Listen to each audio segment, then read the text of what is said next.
Chapter 1, The Voice Inside. What is the Inner Critic? Introduction, the companion you never chose. There is a voice that lives inside your mind. You know it well. It speaks to you in moments of vulnerability, whispering doubts when you're about to take a risk. It questions your abilities when you're preparing for something important. It replays your mistakes in vivid detail, reminding you of every stumble, every misstep, every moment you wish you could erase. This voice is not your enemy, though it often feels that way. It is not your friend either, though it claims to protect you.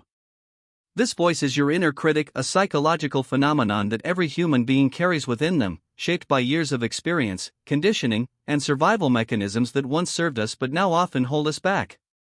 Before we can silence this voice, before we can transform it into something useful, we must first understand it. We must trace its origins, recognize its patterns, and see it clearly for what it truly is, not a reflection of reality, but a construct of our past, our fears, and our deepest insecurities. The psychological roots. Where does this voice come from? The inner critic is not something you were born with. When you entered this world, you arrived without judgment, without the capacity to criticize yourself. You were pure potential, unmarked by failure or success. A baby does not question whether they are worthy of love. A toddler learning to walk does not berate themselves for falling. They simply try again, driven by curiosity and the natural impulse toward growth. So when did this critical voice emerge? And more importantly, why? The answer lies in the fundamental architecture of human development. Our brains are extraordinarily sophisticated learning machines, designed to absorb information from our environment and create mental models that help us navigate the world safely. In our earliest years, we are entirely dependent on our caregivers for survival. This dependency creates a powerful motivation. We must learn what behaviors lead to acceptance, love, and safety, and what behaviors lead to rejection, disappointment, or danger. This is where the inner critic begins to form. Imagine a young child reaching for a glass of water at the dinner table. Their small hands are unsteady, and the glass tips over, spilling water across the table. In that moment, the child looks up and sees their parent's face. What expression do they see? Anger? Disappointment? Frustration? The child's developing brain registers this reaction and creates a neural pathway. When I make mistakes, bad things happen. I must be more careful. I must be better. The voice of the parent, whether harsh or gentle, spoken or implied, becomes internalized. It becomes the foundation of the child's inner dialogue. Over time, this external voice transforms into an internal one. The parent doesn't need to be present anymore for the child to hear the criticism. It plays automatically, a mental recording triggered by any situation that resembles that original moment of perceived failure. This process is called introjection in psychological terms. We internalize the voices, expectations, and judgments of significant figures in our lives, parents, teachers, siblings, peers, and they become part of our internal landscape. The inner critic is essentially a collection of these internalized voices, fragments of every "you're not good enough," every disappointed sigh, every comparison to someone else who seemed to do it better. But here's what makes this process particularly insidious: our brains are wired with a negativity bias. From an evolutionary perspective, this bias kept our ancestors alive. Remembering where the predator attacked was more important for survival than remembering where the berries tasted sweetest. Our brains learned to prioritize negative information, to scan for threats, to remember our mistakes so we wouldn't repeat them. The inner critic exploits this bias. It amplifies negative experiences and minimizes positive ones. It remembers your failures in high definition while your successes fade into the background. This isn't a personal failing, it's a universal human tendency. But understanding this mechanism is the first step toward changing it. The architecture of conditioning, society's role in shaping the critic. Beyond the family unit, society itself plays a profound role in constructing and reinforcing the inner critic. We live in cultures that are deeply invested in comparison, achievement, and measurable success. From our earliest days in school, we are ranked, graded, and sorted. We learn that there are winners and losers, students and failures, those who excel and those who fall behind. Consider the educational system most of us pass through. From the moment we enter kindergarten, we are placed in environments of constant evaluation. Gold stars for good work. Red marks for mistakes. Report cards that reduce our complex abilities to a series of letters or numbers. Standardized tests that claim to measure intelligence but actually measure our ability to perform under pressure according to narrow criteria. This system teaches us that our worth is conditional. We are valued not for who we are, but for what we produce. Not for our inherent humanity, but for our performance relative to others. The inner critic absorbs these messages and weaponizes them.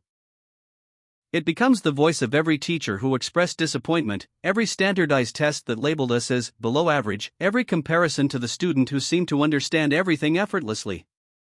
Beyond education, our culture bombards us with idealized images of success, beauty, productivity, and achievement. Social media has amplified this effect exponentially. We see carefully curated highlights of other people's lives. Their vacations, accomplishments, relationships, and moments of joy, and our inner critic immediately goes to work. Why don't you have that? Why aren't you that successful? Why can't you be that happy? The critical voice doesn't recognize that these are selective representations, not complete realities. It doesn't account for the struggles, failures, and ordinary moments that make up the vast majority of everyone's life. It simply uses these images as evidence of our inadequacy. Cultural messages about gender, race, class, and identity further complicate this landscape. If you grew up in a marginalized community, your inner critic may carry the weight of systemic messages about who is allowed to be confident, who deserves success, who belongs in spaces of power and influence. The voice might say, "People like you don't do this," or "You'll never be taken seriously," or "Who do you think you are?" These are not just personal insecurities. They are the internalized voices of a society that has distributed worth unequally and told certain groups of people that they are less deserving, less capable, less valuable. Recognizing this social dimension of the inner critic is essential. Your critical voice is not a purely personal phenomenon. It carries the weight of history, culture, and systems of power that existed long before you were born. The false guardian, understanding what the inner critic thinks it's doing. Here is a truth that might surprise you: your inner critic believes it is helping you. On some level, that harsh voice thinks it is protecting you from harm. It emerged as a psychological mechanism designed to keep you safe, to help you avoid rejection, to prevent you from making mistakes that could lead to pain or danger. In its distorted logic, the inner critic reasons. If I point out all your flaws first, if I remind you of everything that could go wrong, if I keep you small and cautious, then you won't be hurt. You won't face disappointment. You won't risk failure. This is the paradox at the heart of the inner critic. It speaks harshly, but it originated as a form of protection. Understanding this doesn't make the voice right, but it does help us approach it with more compassion and, ultimately, more effectiveness. Think of the inner critic as an overzealous security guard. Imagine you live in a beautiful house with windows that overlook a stunning landscape. But this security guard is convinced that danger lurks everywhere. So they board up the windows. They lock every door. They tell you to stay in the smallest, darkest room because it's the safest. They genuinely believe they're protecting you, but in doing so, they've turned your beautiful home into a prison. This is what the inner critic does to your life. In its attempt to protect you from failure, rejection, or disappointment, it creates a life that is small, constrained, and far below your actual potential. It confuses safety with growth, caution with wisdom. Let me share a story that illustrates this dynamic. There was a woman named Sarah who had dreamed of starting her own business for years. She had skills, experience, and a clear vision of what she wanted to create. But every time she got close to taking the first steps, registering the business, telling people about it, investing in the necessary tools, a voice would rise up inside her. Who do you think you are? You don't have what it takes. Remember that time you failed at that project? This will be just like that, only worse. You'll lose money. You'll embarrass yourself. Everyone will see that you're not as capable as you pretend to be. Just stay where you are. Your current job is safe. Don't risk it. Sarah interpreted this voice as truth. She thought it was the voice of reason, the realistic part of her that could see clearly. So she listened to it. She stayed in a job that didn't fulfill her. She watched others start businesses, some succeeding, some failing, all learning and growing. And every year, the regret grew deeper. What Sarah didn't understand was that this voice wasn't actually assessing reality. It wasn't providing a realistic evaluation of her chances. It was simply repeating old patterns, old fears, old protective mechanisms that had been programmed into her psyche years ago when she was a child trying to avoid her parents' disappointment.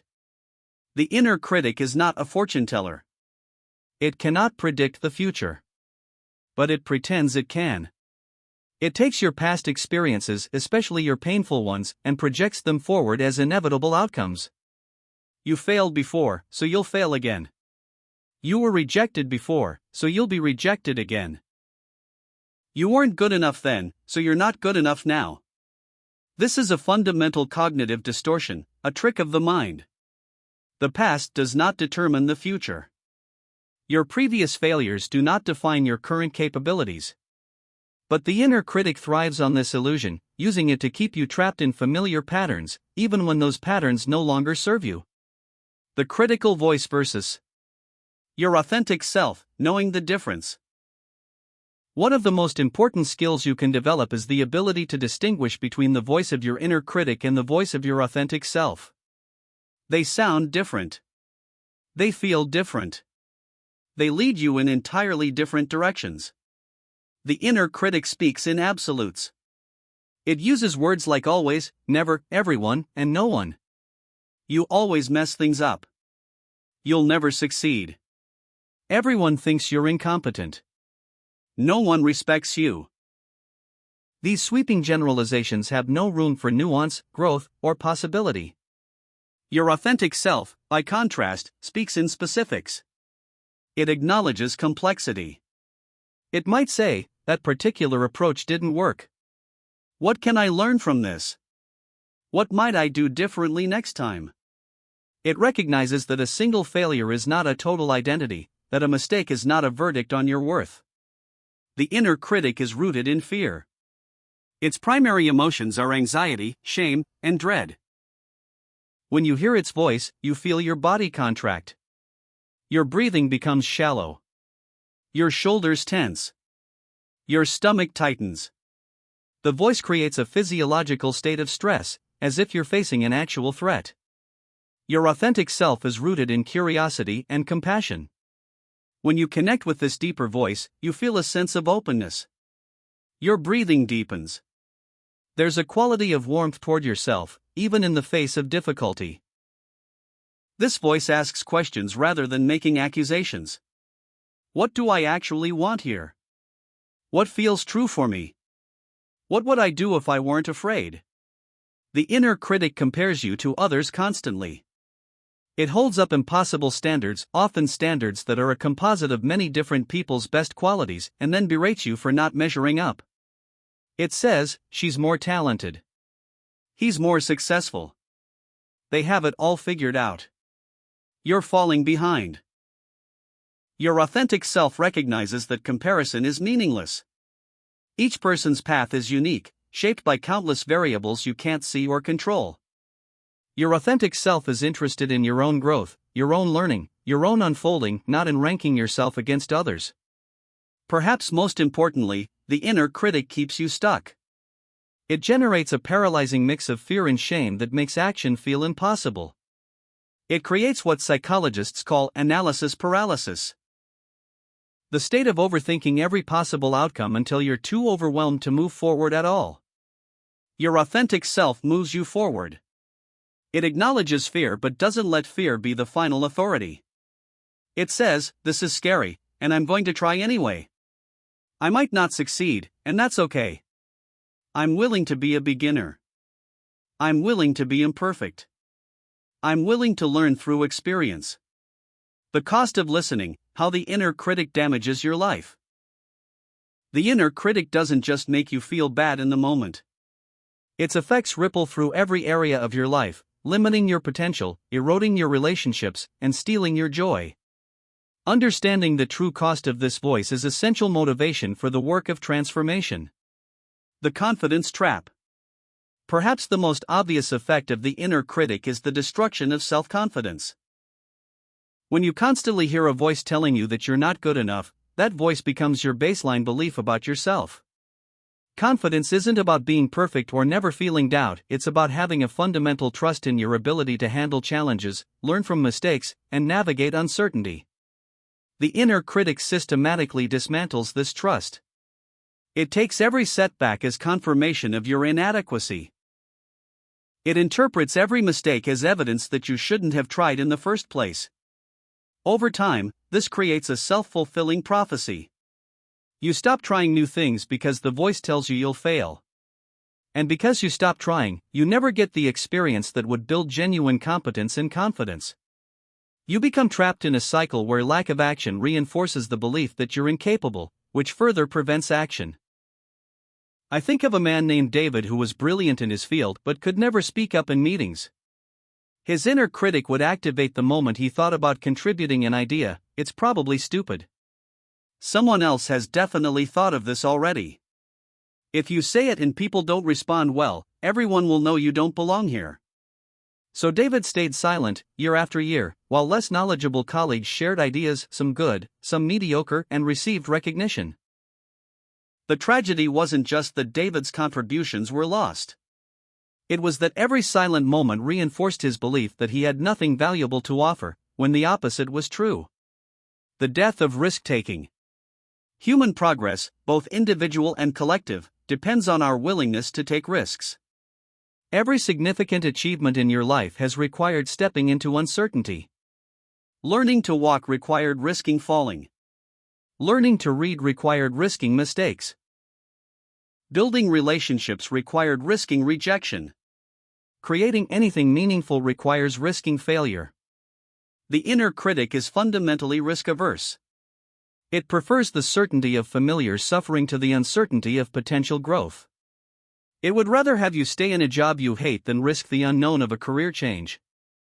It would rather have you stay in an unfulfilling relationship than risk the vulnerability of seeking something better. It would rather have you keep your ideas to yourself than risk the possibility of criticism or rejection. This risk aversion has a compound effect over time. The opportunities you don't take, the relationships you don't pursue, the ideas you don't express, all of these losses accumulate. They represent unlived potential, paths not taken, versions of yourself that never got to exist. And here's what the inner critic never tells you: not taking risks is itself a risk. The risk of reaching the end of your life and realizing you spent it playing small, staying safe, and never discovering what you were truly capable of. That regret, the regret of unlived potential, is often more painful than any temporary failure could ever be. Productivity paradox. You might think that having a harsh inner critic would make you more productive. After all, doesn't self-criticism push you to work harder, to meet higher standards, to avoid mistakes? This is what the voice itself claims: I'm keeping you sharp. I'm making sure you don't get complacent. Without me, you'd be lazy and unsuccessful. But research in psychology tells a very different story. Harsh self-criticism actually decreases productivity and performance. Here's why: the inner critic creates a state of chronic stress. When you're constantly anticipating criticism, even from yourself, your nervous system remains in a state of activation. This isn't the focused, energized state of someone engaged in meaningful work. It's the exhausting, depleting state of someone trying to avoid punishment. This chronic stress interferes with creativity, problem-solving, and learning. When your brain perceives threat, even psychological threat from your own thoughts, it shifts into survival mode. Blood flow moves away from the prefrontal cortex, responsible for complex thinking and creativity, and toward more primitive brain regions focused on immediate survival. You become reactive rather than reflective, rigid rather than flexible. Furthermore, the inner critic generates perfectionism, which is one of the greatest enemies of productivity. Perfectionism isn't about having high standards, it's about having impossible standards. It's the belief that anything less than perfect is failure. This creates procrastination. Why start if you can't do it perfectly? And incompletion. Why finish if it's not perfect yet? Consider a writer who wants to complete a novel. Every time she sits down to write, her inner critic begins, "That sentence is clumsy. This character isn't believable. This idea has been done before. You're wasting your time." Real writers don't struggle like this. The result? She writes 3 sentences and deletes them. She opens the document and closes it. She researches how to write the perfect novel instead of actually writing. The inner critic, claiming to push her toward excellence, actually prevents her from making any progress at all. The erosion of joy. Perhaps the cruelest effect of the inner critic is its ability to steal your joy. Even in moments of success, happiness, or peace, the critical voice finds a way to intrude. You accomplish something significant, and before you can fully enjoy it, the voice says, "It's not that impressive. Other people do this all the time. You just got lucky." Don't let it go to your head. You're spending time with loved ones, and the voice says, "You should be working. You're being irresponsible. There are things you should be doing right now."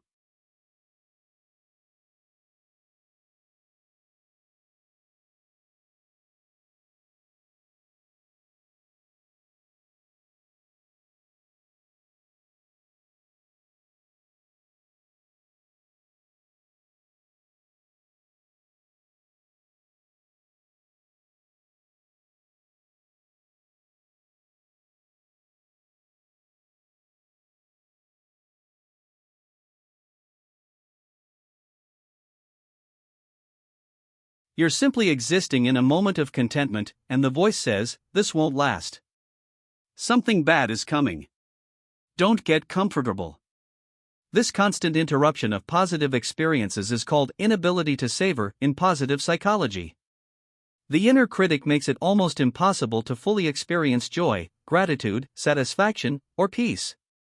It creates an underlying current of anxiety and unworthiness that colors every experience. Over time, this takes a profound toll on your mental health and well-being. If you can never fully enjoy the good moments, if every achievement is immediately diminished, if every experience of peace is interrupted by worry or self-judgment, then what's the point of anything you're striving for? The inner critic creates a life where you're always chasing but never arriving, always striving but never satisfied. The path forward, recognition, is the first step. If you've recognized yourself in these descriptions, if you felt the weight of the inner critic in your own life, please understand this: you are not broken. You are not uniquely flawed. You are simply human, carrying the psychological patterns that most humans carry, shaped by experiences that most humans share. The voice is powerful, but it is not permanent. It is loud, but it is not true. It claims authority, but it does not deserve it. And most importantly, you have the ability to change your relationship with this voice. Not by trying to forcefully silence it, that rarely works, but by understanding it, by recognizing it as separate from your true self, and by consciously choosing which voices you give authority to in your life. The inner critic developed through a process of learning. And what has been learned can be unlearned. The neural pathways that support critical self-talk can be weakened while new pathways of self-compassion, realistic thinking, and authentic confidence are strengthened. This is the journey ahead of you. It begins with the simple but profound act of recognition, noticing when the critical voice is speaking, observing its patterns and tactics, and recognizing that this voice is not the whole truth of who you are. It is one voice among many, and you have the power to choose which voice guides your life forward. In the chapters that follow, we will explore practical techniques for transforming your relationship with the inner critic. We will learn practices rooted in mindfulness that create space between you and your thoughts. We will develop emotional regulation skills that prevent the critic from hijacking your nervous system. We will build genuine self-confidence based not on perfection but on resilience, growth, and self-compassion. But for now, in this moment, the work is simply this: recognition. Notice the voice. Listen to its tone, its words, its patterns. And then ask yourself, is this voice telling me the truth? Or is it repeating old programming that no longer serves me? The answer to that question is the beginning of everything. The journey of 1,000 miles begins with a single step. Your journey toward a freer, more confident, more authentic life begins with the single step of seeing the inner critic clearly. Not as your enemy, not as your truth, but as a pattern that can be changed. And change, dear reader, is always possible. End of Chapter 1. In the next chapter, we will explore the neuroscience of thought patterns and learn specific mindfulness techniques to create distance from the inner critic, beginning the practice of observing your thoughts without being controlled by them. Chapter 2: Recognizing the Patterns of Self-Doubt. There is a particular moment that happens to almost everyone, though few people talk about it openly. You're about to do something important. Maybe you're preparing to give a presentation at work, or you're about to send a message to someone you're attracted to, or you're sitting down to work on a creative project that matters to you. And then, like clockwork, it arrives. That familiar tightening in your chest. That voice in your mind that suddenly has 1,000 reasons why this is a bad idea, why you're not ready, why you should wait just a little longer. This is not random. The inner critic doesn't speak constantly, and it doesn't show up at arbitrary moments. It emerges according to specific patterns, triggered by particular situations that your nervous system has learned to associate with vulnerability. Understanding these patterns is like learning to read a map of your own psychological terrain. Once you can recognize the landmarks, once you know where the pitfalls are, you can navigate around them instead of falling into them repeatedly. This chapter is about developing that recognition. We're going to examine when the critical voice appears, what specific situations activate it, and most importantly, how to catch it in the act before it hijacks your thoughts and emotions. This is the practice of conscious awareness, the skill of watching your mind without being controlled by it. And like any skill, it improves with practice. The moments when the inner critic speaks loudest are not accidents. They are windows into your deepest fears and most tender vulnerabilities. By understanding these moments, you gain access to a kind of psychological freedom that most people never experience. You begin to see your thoughts as weather patterns passing through the sky of your consciousness, rather than as unquestionable truths about reality. Let's begin by mapping the territory where the inner critic lives most comfortably. The first and most common trigger for the inner critic is the anticipation of failure. Notice I didn't say actual failure. The critic doesn't even need reality to provide evidence. The mere possibility of failure is enough to activate its full arsenal of doubt and discouragement. This is because your brain's threat detection system cannot distinguish between physical danger and psychological threat. The fear of failing at a presentation activates the same neural pathways as the fear of encountering a predator. Your amygdala, the brain's alarm system, treats social failure as a survival issue. Think about the last time you were about to attempt something challenging. Perhaps you were applying for a job that felt just beyond your current level, or starting a conversation that required vulnerability, or beginning a project where success wasn't guaranteed. What happened in your mind in the hours or minutes before you took action? For most people, a cascade of thoughts begins. Not just casual thoughts, but insistent ones, thoughts that feel urgent and important. The voice might say something like this: "You're not actually qualified for this. They're going to figure out you don't know what you're doing. Why are you even trying? Remember that time you failed at something similar? This will end the same way. You should just give up now and save yourself the embarrassment." This is the inner critic's primary defense mechanism against the possibility of failure. If it can convince you not to try, then you definitely won't fail. The logic is airtight and completely destructive. It's like refusing to go outside because you might get rained on, and then claiming you've successfully stayed dry. Technically true, but you've also never experienced sunshine.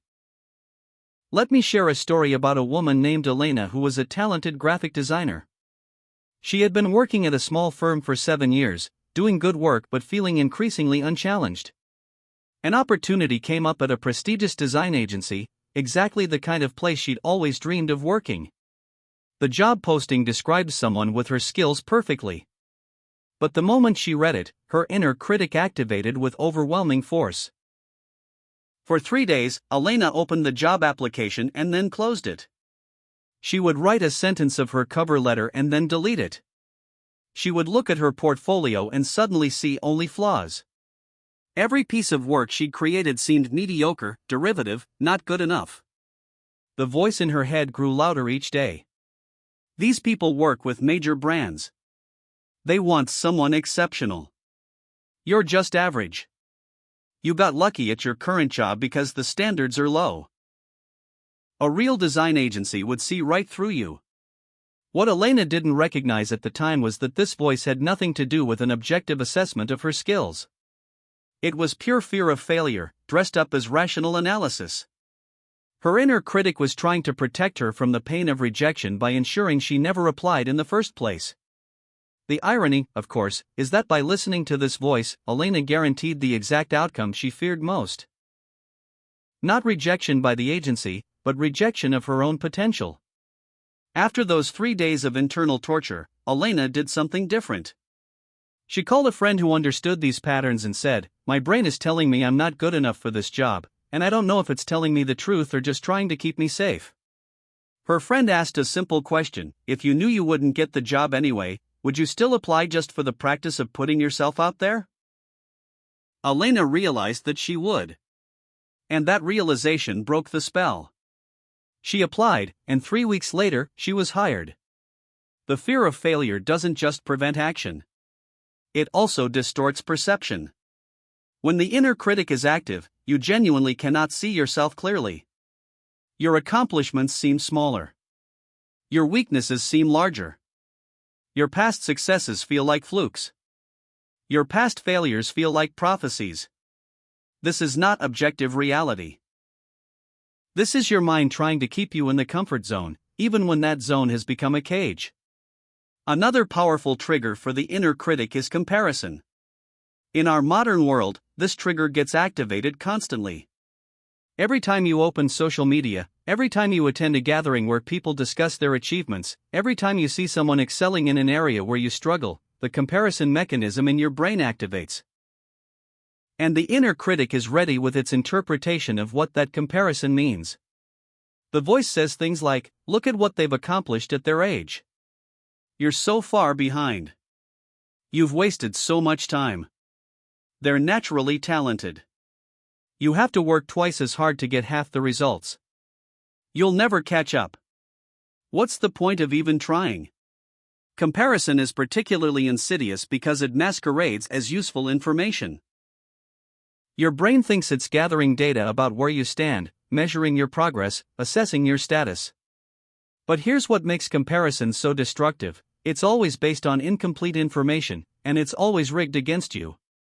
When you compare yourself to others, you're comparing your complete reality, including all your doubts, struggles, and behind-the-scenes chaos, with their carefully curated external presentation. You see their highlight reel and compare it to your blooper reel. You see their finished product and compare it to your rough draft. You see them at their peak moment and compare it to yourself on an average day. I think of a man named Marcus who was a musician.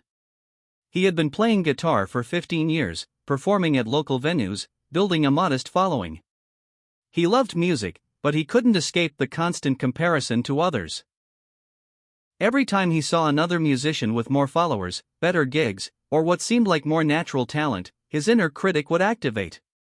"You've been doing this for 15 years and you're still playing small venues. That guy has been playing for 5 years and he's already touring nationally. You're not talented enough. You're never going to make it. Maybe it's time to give up."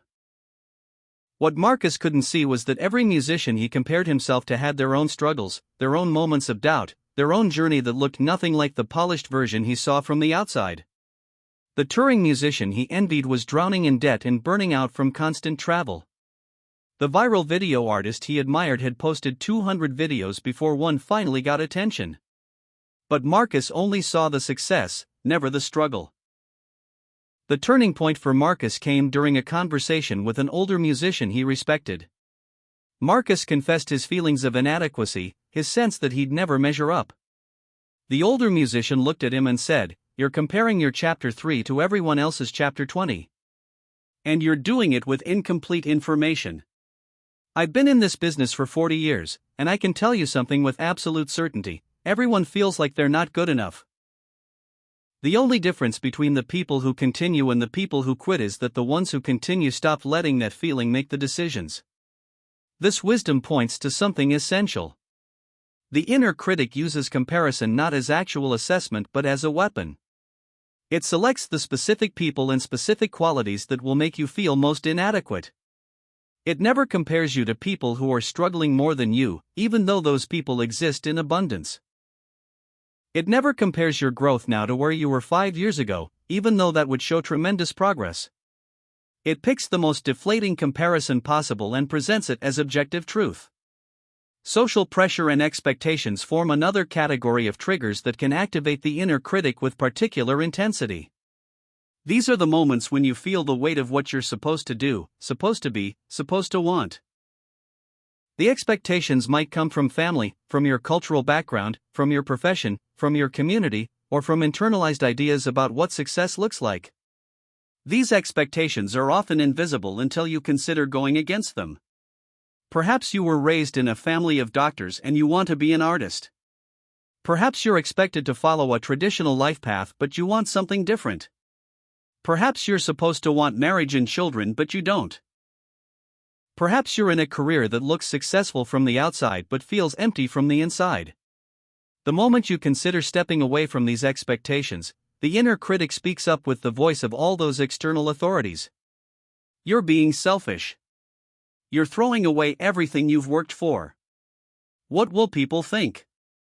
You're making a huge mistake. Who do you think you are to want something different? This version of the inner critic is particularly difficult to distinguish from genuine concern because it often uses the exact words and tone of actual people in your life. It's the internalized voice of your mother's disappointment, your father's worry, your mentor's doubt. And because these voices come from people who genuinely care about you, it's easy to mistake their fear for wisdom. Let me tell you about a woman named Priya who was a successful lawyer. She had gone to a top law school, landed a position at a prestigious firm, and was on track for partnership. From the outside, she had achieved everything. But inside, she felt a growing emptiness. The work didn't engage her. The competitive culture exhausted her. She found herself fantasizing about a completely different life, one where she could work with her hands, maybe start a small bakery or work in horticulture. For 2 years, Priya kept these thoughts secret. Every time they surfaced, her inner critic would demolish them. You went to law school for 3 years. You have student loans. Your parents sacrificed so much for your education. You can't just throw that away to make cookies. That's ridiculous. That's irresponsible. Everyone will think you've lost your mind. The voice sounded so much like the actual conversation she imagined having with her parents that Priya assumed it was speaking the truth. But here's what she eventually realized. The voice wasn't predicting what her parents would say. It was preventing her from ever having the conversation to find out. It was making assumptions about other people's reactions and using those assumptions to keep her trapped. When Priya finally did have honest conversations with her parents, the outcome surprised her. Yes, they were initially confused. Yes, they worried. But they also listened. They saw how unhappy she'd become. And ultimately, they wanted her to have a life that felt meaningful to her, even if it wasn't the life they'd imagined for her. The inner critic had been wrong about their reaction. But more importantly, even if it had been right, even if they had reacted with disappointment, that still wouldn't make the voice's conclusion true. Other people's expectations, even when they come from love, don't determine what's right for your life. Now let's examine the mental loops that the inner critic creates, the repetitive thought patterns that trap you in cycles of doubt and self-sabotage. These loops are like grooves in a record, patterns that your mind falls into automatically whenever certain conditions are present. The first and most common loop is the not good enough loop. This is the voice that says, in 1,000 different variations, that you are fundamentally inadequate. Not that you made a mistake or that you need to learn something new, but that there is something wrong with you at a core level. I'm not smart enough. I'm not talented enough. I'm not attractive enough. I'm not interesting enough. I'm not experienced enough. I'm not confident enough. This loop is particularly damaging because it's unfalsifiable. No amount of evidence can disprove it because the inner critic will always move the goalposts. You accomplish something significant, and the voice says, that doesn't count because. You receive recognition, and the voice says, they're just being nice, or they don't really know you, or wait until they discover you're not as good as they think. The not good enough loop creates a psychological state that researchers call chronic inadequacy. You develop a baseline feeling that you're always falling short, always failing to measure up, regardless of your actual accomplishments. This feeling becomes so familiar that it starts to feel like truth rather than just a habitual thought pattern. I worked with a man named James who was a software engineer. He was objectively excellent at his job. He had built systems that served millions of users. His code was elegant and efficient. His colleagues respected him. But James walked through life with a constant feeling that he was about to be exposed as a fraud. Every new project triggered the same loop. I don't actually know what I'm doing. I've just been lucky so far. This time, everyone will see that I'm not as skilled as they think. This is called imposter syndrome, and it's a perfect example of the not good enough loop. The loop doesn't care about evidence. James had a decade of evidence that he was highly competent, but the loop persisted because it was based not on reality but on a deeply ingrained belief formed in childhood when his father constantly criticized his schoolwork as not quite good enough. The second major mental loop is the catastrophizing loop. This is where the inner critic takes any potential negative outcome and amplifies it to catastrophic proportions. You make a small mistake, and the voice says, "This is going to ruin everything. Your career is over. Everyone will lose respect for you. Your life is falling apart." The catastrophizing loop is powered by the brain's negativity bias, which we discussed in the previous chapter. Your brain is designed to overestimate threats and underestimate your ability to handle them. This was useful when our ancestors needed to avoid predators. But in modern life, it creates disproportionate anxiety about situations that are uncomfortable but not actually dangerous. Think about the last time you sent an important email and realized you'd made a typo or included wrong information. What happened in your mind in the moments after that realization? For many people, the catastrophizing loop begins immediately. Oh no. They're going to think I'm careless. I'm going to lose credibility. This could affect my relationship with them. What if they share this with others? What if this becomes the thing I'm known for? The reality, of course, is that most people barely notice minor errors, and those who do notice understand that everyone makes mistakes. But the catastrophizing loop doesn't operate in reality. It operates in the realm of imagined worst-case scenarios. Here's a story that perfectly illustrates this pattern. A woman named Jennifer was giving a presentation to about 30 people at a conference. Midway through, she completely lost her train of thought. For about 10 seconds, she stood there in silence, her mind blank. Then she recovered, made a self-deprecating joke, and continued with the rest of her presentation, which went well. But for weeks afterward, Jennifer replayed those 10 seconds in her mind over and over. Her inner critic built an entire catastrophe around that moment. Everyone saw you fail. They all think you're incompetent. Your reputation is destroyed. People are probably talking about it. You've undermined years of work with one terrible moment. 3 months later, Jennifer ran into someone who had been at that conference. She mentioned the presentation, feeling a wave of embarrassment. The person looked confused. "I don't remember anything going wrong. I remember it being a good talk."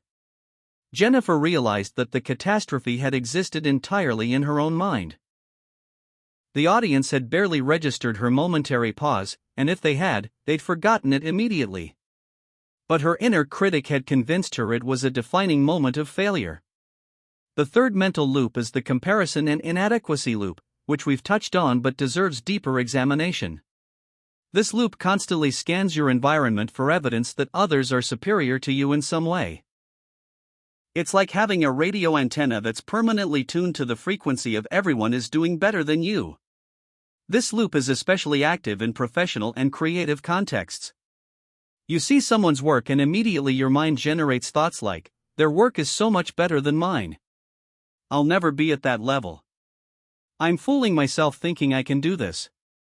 I should just quit before I embarrass myself further. What makes this loop so persistent is that there will always be someone more advanced than you in any given skill or domain. Always. No matter how good you become, there will be people who started earlier, who have more resources, who have different advantages. The comparison loop uses this mathematical certainty to create a sense of permanent inadequacy. The fourth loop is the perfectionism loop. This is where the inner critic convinces you that anything less than perfect is unacceptable. It sets impossible standards and then uses your inevitable failure to meet those standards as evidence that you shouldn't try at all. The perfectionism loop sounds like this: if you can't do it perfectly, there's no point in doing it at all. If it's not going to be exceptional, it's worthless. Don't show anyone your work until it's flawless. Don't start that project until you're sure you can execute it perfectly. This loop is particularly destructive for creative work, for learning new skills, and for any endeavor that requires experimentation and iteration. It prevents you from being a beginner, which means it prevents you from ever becoming advanced. It creates procrastination, self-sabotage, and abandonment of projects right when they're starting to get interesting. Now that we've mapped the common triggers and loops of the inner critic, let's turn to the most important skill you can develop. Conscious awareness. This is the practice of catching these patterns in real time, before they take control of your thoughts and emotions. Conscious awareness is not about stopping your thoughts or forcibly changing them. It's about observing them with a quality of spacious attention, recognizing them as mental events rather than as truth. This is the foundation of mindfulness practice, and it's the key to transforming your relationship with the inner critic. The practice begins with a simple but profound shift in perspective. Instead of being lost in your thoughts, you learn to watch your thoughts. Instead of being your thoughts, you become the awareness that notices thoughts arising and passing away. Imagine you're sitting by a river watching leaves float by on the surface of the water. You don't jump into the river and grab every leaf. You don't judge the leaves as good or bad. You simply watch them appear, move through your field of vision, and disappear downstream. This is the quality of attention you're learning to bring to your thoughts. When the inner critic speaks, instead of immediately believing its message or arguing with it, you pause and notice, there's that critical thought again. There's the voice saying I'm not good enough. There's the familiar pattern of catastrophizing. This pause, this moment of recognition, creates space. And in that space, you have a choice. You don't have to believe the thought. You don't have to act on it. You can simply let it be there while you make your decisions based on something deeper, something more reliable than the anxious predictions of a voice that's designed to keep you safe but keeps you small instead. Let me walk you through a practical exercise for developing this awareness. The next time you notice the inner critic becoming active, try this. Stop what you're doing for just 30 seconds. Place one hand on your chest and take 3 slow, deep breaths. As you breathe, ask yourself these questions. What is the voice saying right now?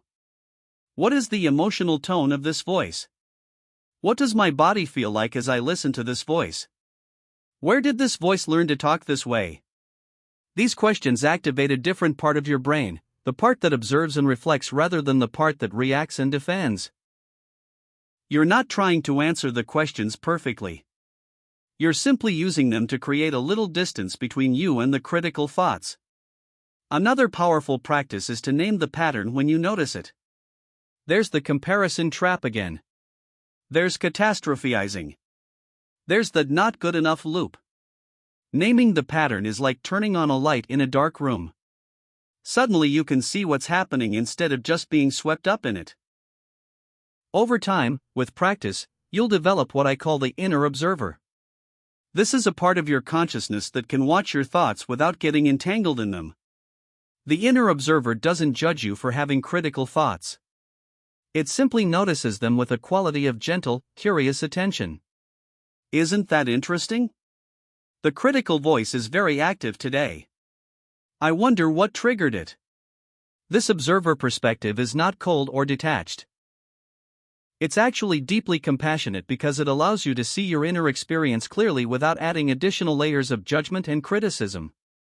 When you can observe the inner critic without believing it, without fighting it, without making it mean something terrible about you, it begins to lose its power. Here's what this looks like in practice. Let's say you're about to give a presentation and the inner critic activates. Instead of getting lost in the spiral of "I'm going to fail, everyone will judge me, I should have prepared more, I'm not ready," you notice what's happening. You take a breath and think, yes. The inner critic always shows up before I do something that matters. It's trying to protect me from the possibility of failure. That's its job. But I don't have to let it run the show. This recognition doesn't make the thoughts disappear. They might still be there, chattering away in the background. But you're no longer fused with them. You're no longer taking them as instructions for how to proceed. You're making room for them while also making room for other perspectives, other voices, other possibilities. The practice of conscious awareness is simple but not easy. Your mind has spent years, maybe decades, operating on autopilot, following these critical thought patterns automatically. Changing this requires patience, repetition, and above all, self-compassion. You will forget to notice. You will get swept up in the critical voice again and again. That's not failure. That's the process. Every time you remember to pause, to breathe, to observe, you're strengthening new neural pathways. You're training your brain to operate differently.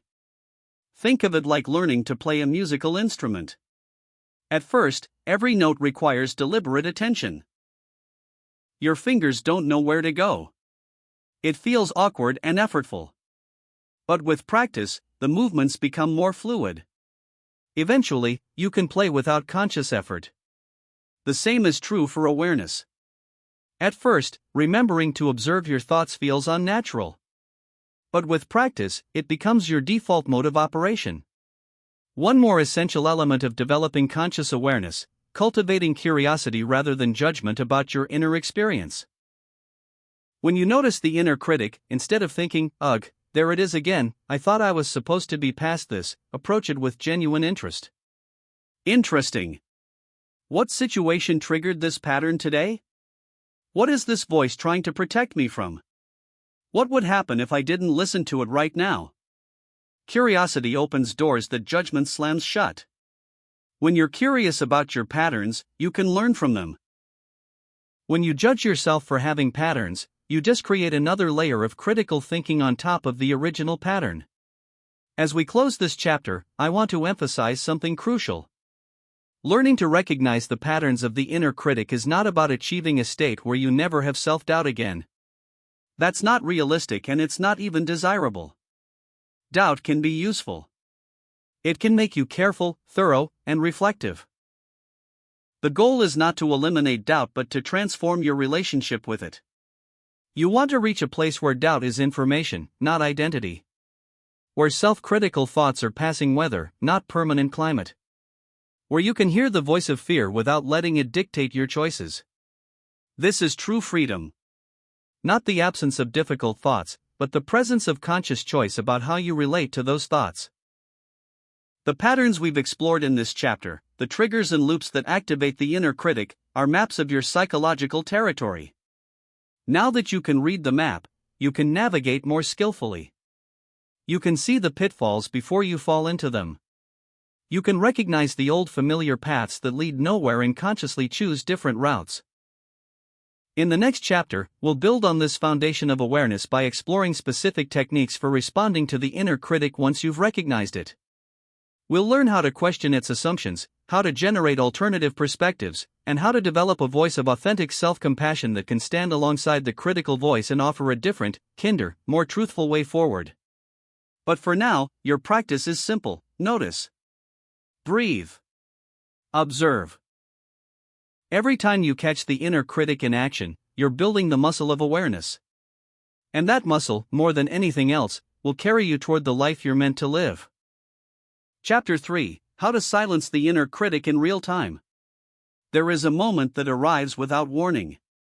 You're in a meeting and about to share an idea when suddenly your heart starts racing. You're writing an email and your finger hovers over the send button as doubt floods your mind. You're about to make a phone call that matters and your throat tightens. These are the moments when theory meets reality, when all the understanding you've gained about the inner critic must translate into action. This chapter is about those moments. Not the calm reflections you have later, not the insights that come when you're safe and comfortable, but the real-time battleground where the inner critic strikes and you must respond in seconds, not hours. This is where transformation happens, in the ordinary moments of your daily life when you catch the critical voice mid-sentence and choose a different response. What I'm about to share with you are not abstract concepts but practical tools, techniques you can use immediately when the inner critic activates. These are methods drawn from neuroscience, cognitive psychology, mindfulness traditions, and decades of clinical practice.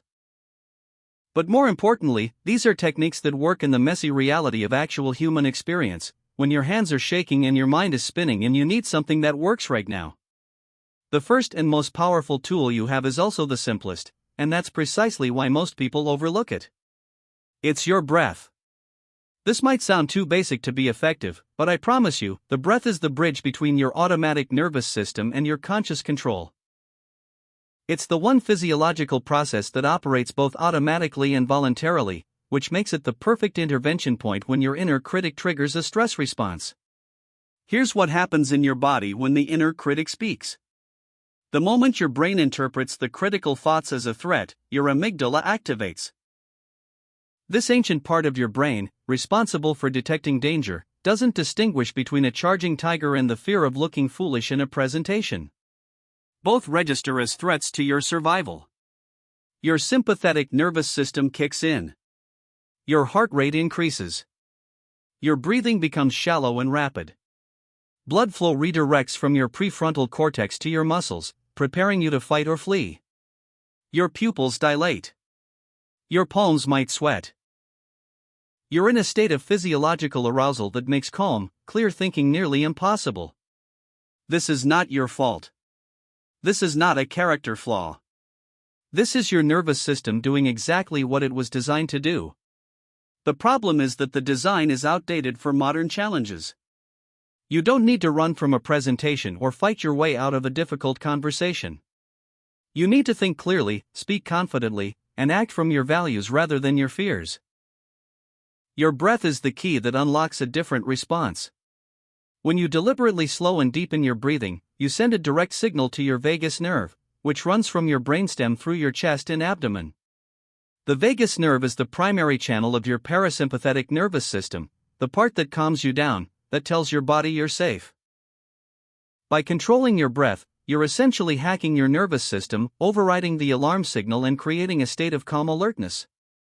But here's what most breathing advice gets wrong. When you're in the grip of the inner critic, when anxiety is spiking, being told to just breathe can feel dismissive or impossible. Your breath is already tight. The last thing you need is another instruction you might fail at. So let me give you something more specific, something you can actually do in the moment. Try this practice, which I call the reset breath.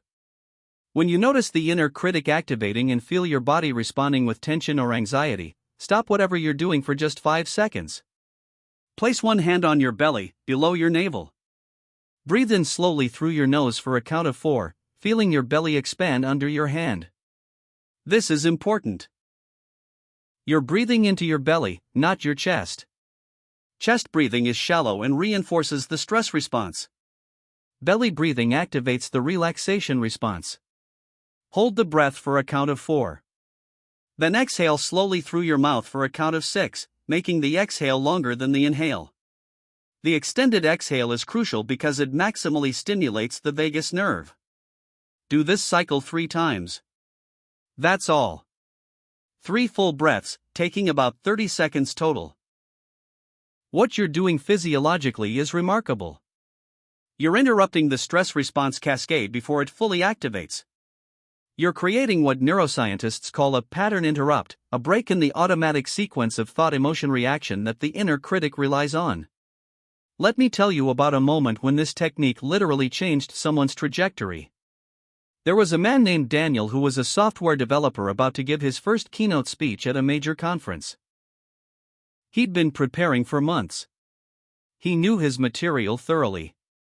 But the morning of the talk, he woke up with his inner critic in full force. You're going to forget everything. Your voice will shake. People will see you're a fraud. This is a mistake. You should fake being sick and cancel. Daniel felt his chest tightening. His hands were trembling as he got dressed. He was on the verge of actually canceling, of inventing an excuse and running away from this opportunity he'd worked so hard for. But he remembered the reset breath. Standing in his hotel room, hands shaking, he placed one hand on his belly and did the 3-breath cycle. Just that. 30 seconds of intentional breathing. Something shifted. Not dramatically. The critical voice didn't disappear. But the overwhelming physiological panic began to subside. His hands stopped shaking quite so violently. He could think a little more clearly. He did another cycle of 3 breaths. Then another. Each time, a bit more calm returned. He gave the keynote. It wasn't perfect, but it was good. And more importantly, he didn't run. He met the moment. He proved to himself that he could work with fear rather than be controlled by it. The breath is your anchor. It's always available. You don't need any equipment, any special setting, any permission. In the middle of a difficult conversation, you can take a reset breath. Before clicking send on an important email, you can take a reset breath. When you're about to walk into a room full of strangers, you can take a reset breath. This is not magic. This is neurobiology. You're giving your nervous system the signal it needs to shift from threat response to calm alertness. But breathing alone isn't always enough, especially when the inner critic is deeply entrenched in a particular story about who you are and what you're capable of. This is where we need a second tool, what psychologists call cognitive reframing. This is the practice of questioning the story your mind is telling and deliberately constructing a more accurate, more useful narrative. Your inner critic deals in stories. Not facts, but interpretations of facts. It takes neutral events and wraps them in narratives of failure, inadequacy, and doom. Someone doesn't respond to your email immediately, and the inner critic spins a story. They're ignoring you because they don't respect you. You said something wrong. They think you're incompetent. You make a mistake at work, and the inner critic creates a story. This proves you don't belong here. Everyone is going to find out you're not as skilled as they thought. Your career is over. These stories feel true because they're delivered in your own mental voice with complete conviction. But here's the critical insight: just because a thought feels true doesn't mean it is true. Your mind is capable of generating an unlimited number of stories about any given situation. The inner critic specializes in the most negative interpretations possible. Reframing is the practice of recognizing that the critical story is just one possible interpretation, and then actively generating alternatives that are more accurate and more empowering. Let's work through a real example. Imagine you've just given a presentation. Afterward, most people say it was helpful, but one person gives critical feedback, pointing out several areas where you could have been clearer. Your inner critic immediately creates a story. That person saw through you. They recognized that you don't really know what you're talking about. Everyone else was just being polite. The presentation was actually terrible. You've embarrassed yourself. This story has a certain logic to it, which is what makes it so believable. But notice what it does. It dismisses all the positive feedback as false or meaningless. It elevates the one critical comment to the status of ultimate truth. It makes sweeping conclusions about your competence based on a single piece of feedback. It ignores the reality that even excellent presentations can be improved and that critical feedback is often a sign that someone was engaged enough to think deeply about your content. The reframing process begins with a simple question: what else could be true? Not what definitely is true, but what else is possible? This question opens up space. It invites your mind to consider alternatives to the critical narrative. So you might ask yourself, what else could be true about this situation? Perhaps the person who gave critical feedback is someone who always focuses on improvement points because that's how they think. Perhaps they actually respected your work enough to engage seriously with it rather than offering empty praise. Perhaps the positive feedback from others was genuine and the critical feedback is helping you make something good even better. Perhaps you can simultaneously appreciate that most people found value in your presentation while also learning from the one person who saw room for improvement. Notice that reframing isn't about replacing negative thoughts with false positive ones. It's not about telling yourself everything is perfect when it isn't. It's about accuracy. The inner critic's story is inaccurate because it's one-sided and catastrophic. Reframing brings in nuance, context, and multiple perspectives.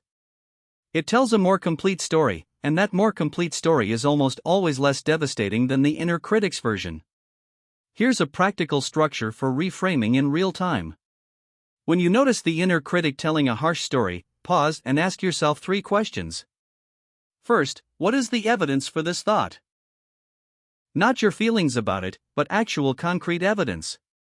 Second, what is the evidence against this thought? What data points exist that contradict the critical narrative? Third, what would I say to a friend who was in this exact situation and thinking these exact thoughts? This last question is powerful because we're almost always more compassionate and realistic with others than we are with ourselves. Let me share a story about a woman named Lisa who used this reframing structure to transform a moment of crippling self-doubt. Lisa was an attorney who had just lost a case. Not just any case, but one she'd worked on for 8 months, one she deeply believed in. The inner critic was relentless. You're a terrible lawyer. You let your client down. All that work was wasted. Everyone in the firm knows you failed. Your reputation is ruined. Lisa sat in her car after leaving the courthouse, feeling the weight of these thoughts. Then she remembered the reframing questions. She asked herself, what is the evidence for the thought that I'm a terrible lawyer? The evidence was that she'd lost this one case. That's it. One case. She asked herself, what is the evidence against this thought? The evidence was substantial. She'd won many cases. She had clients who trusted her. She had colleagues who sought her advice. This loss was disappointing, but it wasn't a referendum on her abilities. Then she asked herself the crucial third question, what would I say to a friend in this situation? She immediately knew. She would say, you worked incredibly hard on a difficult case. You did your best with the information and resources you had. Losing doesn't make you a bad lawyer. It makes you a lawyer who took on a challenging case. Even the best attorneys lose sometimes. That's the nature of law. Learn what you can from this and move forward. The moment Lisa extended to herself the same compassion and perspective she would offer a friend, something shifted. The critical narrative lost its grip. It didn't disappear entirely, but it was no longer the only story available. She could hold both the disappointment of losing and the recognition that this loss didn't define her worth or ability. Reframing takes practice. Your first attempts might feel awkward or unconvincing. The inner critic might even criticize your attempts at reframing, which is darkly ironic but completely normal. Keep practicing. Each time you interrupt the critical narrative and offer a more balanced perspective, you're rewiring neural pathways. You're teaching your brain that there are multiple ways to interpret experience, and the harshest interpretation isn't automatically the most true. Now let's turn to perhaps the most transformative tool of all, self-compassion language. The way you speak to yourself matters profoundly. Research in psychology has shown that self-compassion, not self-esteem, is the key to resilience, motivation, and well-being. Self-esteem is about evaluating yourself positively, seeing yourself as better than others. It's fragile because it depends on success and comparison. Self-compassion, by contrast, is about treating yourself with kindness regardless of success or failure, recognizing that struggle and imperfection are part of being human. The inner critic speaks in a language of judgment, shame, and rejection. Self-compassion speaks in a language of kindness, understanding, and shared humanity. Learning to speak this second language to yourself is like learning any new language. At first it feels foreign, maybe even silly. But with practice, it becomes natural, and eventually, it can become your default inner voice. Self-compassionate language has three key components. The first is kindness over judgment. Instead of, "I'm so stupid for making that mistake," you learn to say, "That was a difficult situation and I did my best with what I knew at the time." Instead of, "I'm such a failure," you learn to say, "I'm struggling right now, and that's okay." Everyone struggles. Notice the shift. You're not denying the mistake or the struggle. You're just removing the harsh judgment and replacing it with understanding. You're speaking to yourself the way a wise, caring mentor would speak to you. This isn't about lowering your standards. It's about recognizing that beating yourself up doesn't actually improve your performance. It just makes you feel terrible and less capable of learning and growing. The second component is recognizing common humanity. The inner critic tries to convince you that your struggles, mistakes, and imperfections make you uniquely flawed, separate from others, alone in your inadequacy. Self-compassion recognizes that everyone struggles. Everyone makes mistakes. Everyone has moments of doubt and fear. You're not alone in this. You're experiencing something that connects you to the rest of humanity. When the inner critic says, "I'm the only one who doesn't have it together," self-compassion responds, "Everyone feels this way sometimes. Struggle is part of being human. I'm not alone in this experience." This recognition of common humanity is deeply powerful. It transforms isolation into connection, shame into solidarity.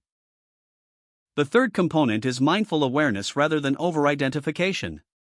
When you're over-identified with a thought or feeling, you become it. You don't think, "I'm having the thought that I'm not good enough." You think, "I am not good enough." The thought and your identity merge. Mindful awareness creates space between you and your thoughts. You observe them without being consumed by them. Self-compassion in practice sounds like this. "I'm noticing that I'm having a lot of critical thoughts right now. This is hard. It makes sense that I'm feeling this way. I can give myself some kindness in this moment." You're acknowledging the difficulty without drowning in it. You're being present with your experience while also holding it with care. Let me tell you about a man named Robert who learned to speak this language of self-compassion and watched his life transform. Robert was a teacher who had made a significant mistake with a student's grade. The error resulted in the student nearly missing a scholarship opportunity. When the mistake was discovered and corrected, Robert was overwhelmed with shame. His inner critic was savage, "You're incompetent. You've damaged a student's future. You don't deserve to be a teacher. You should quit before you hurt someone else." Robert was heading down a spiral of shame and self-punishment when a colleague, someone who had known him for years, said something that changed everything. She said, "Robert, you made a mistake. A real one, with real consequences. But you're not a mistake. You're a good teacher who cares deeply about students, and that care is precisely why this hurts so much. Can you speak to yourself the way you'd speak to a student who made an error? Would you tell them they're worthless? Or would you help them learn and do better?" This question penetrated through Robert's shame. He realized that if one of his students had made a significant mistake, he would never speak to them the way he was speaking to himself. He would be firm but kind. He would help them understand what went wrong, what they could learn, and how to prevent it in the future. He would remind them that one mistake doesn't define them. Robert began practicing self-compassion. When the critical voice said, "You're incompetent," he responded, "I made a mistake. I'm human. I care about doing better, and I will implement systems to prevent this from happening again." When the voice said, "You don't deserve to be a teacher," he responded, "I'm a good teacher who has helped hundreds of students. This mistake doesn't erase all of that. I can hold both the reality of this error and the reality of my overall positive impact." The shift wasn't instant. Self-compassion is a practice, not a one-time event. But over weeks and months, Robert noticed that he was recovering from setbacks faster. He was less afraid to try new teaching methods because he knew that if they didn't work perfectly, he could treat himself with kindness rather than condemnation. He was more present with his students because he wasn't constantly monitoring himself for mistakes. The language of self-compassion had changed not just how he felt about himself, but how he moved through the world.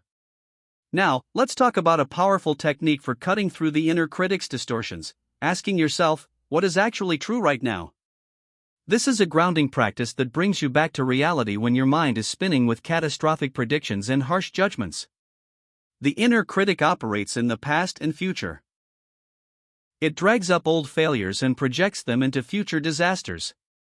It very rarely operates in the present moment because the present moment is usually far less dramatic than the critic's narratives.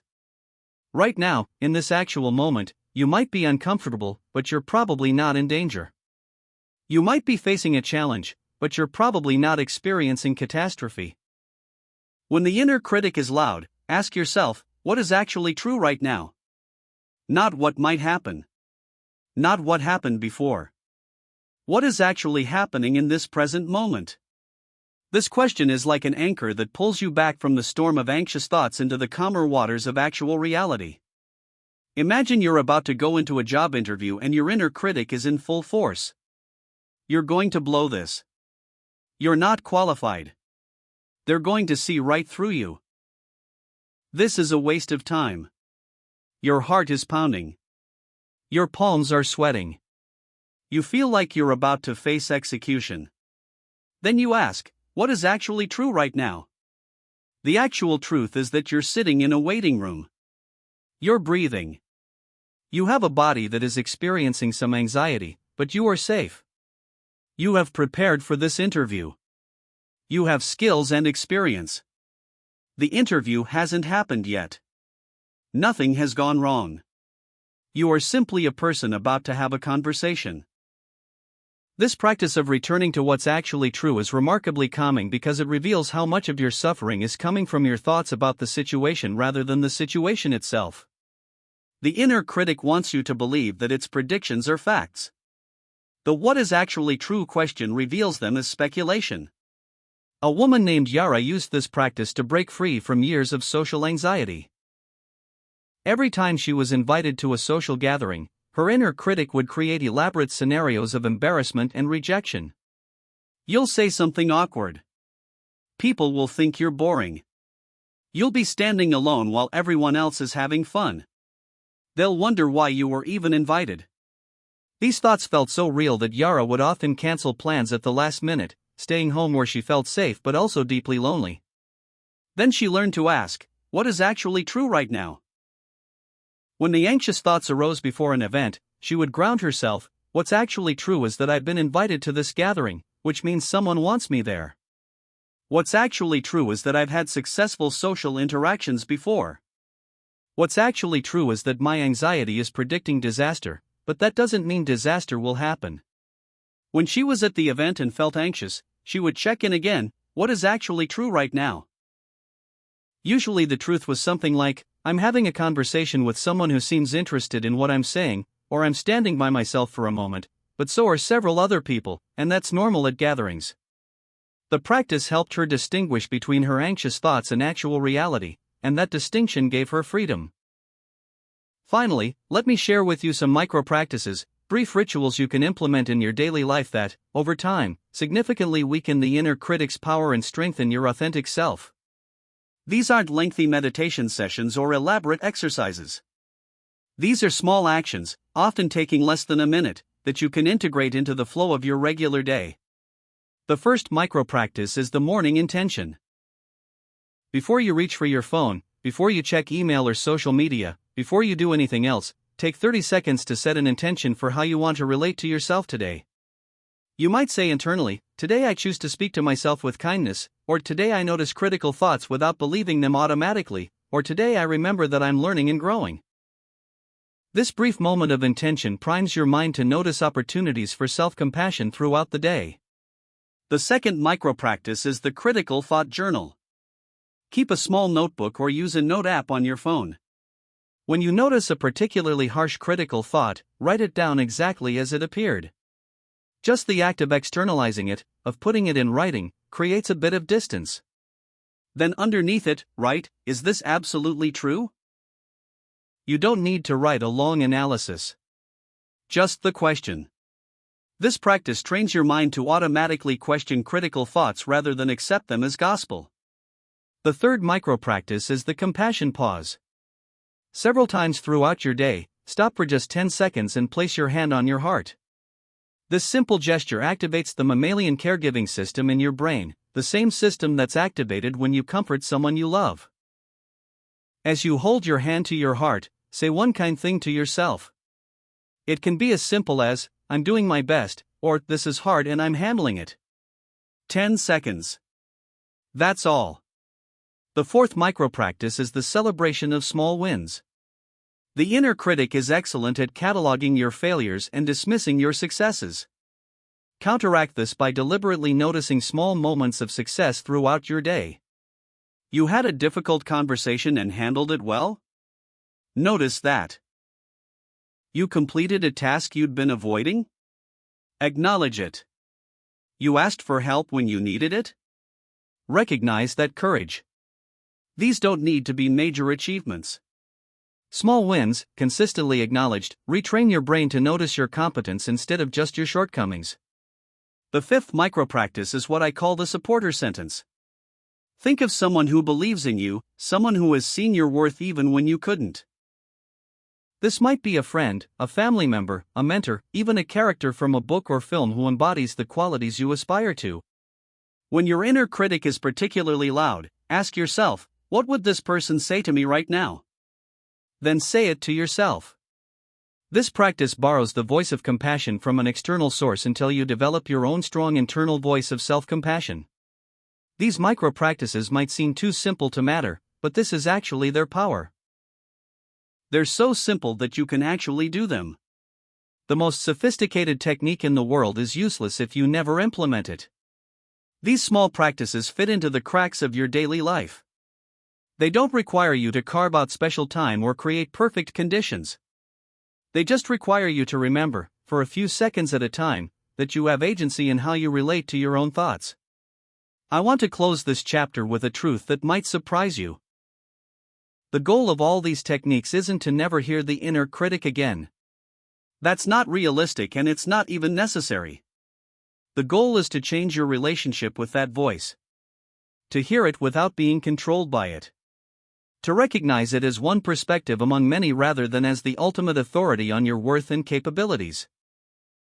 When you can use your breath to calm your nervous system, when you can reframe critical narratives into more balanced stories, when you can speak to yourself with compassion, when you can ground yourself in what's actually true, and when you can implement small daily practices that reinforce these skills, something remarkable happens.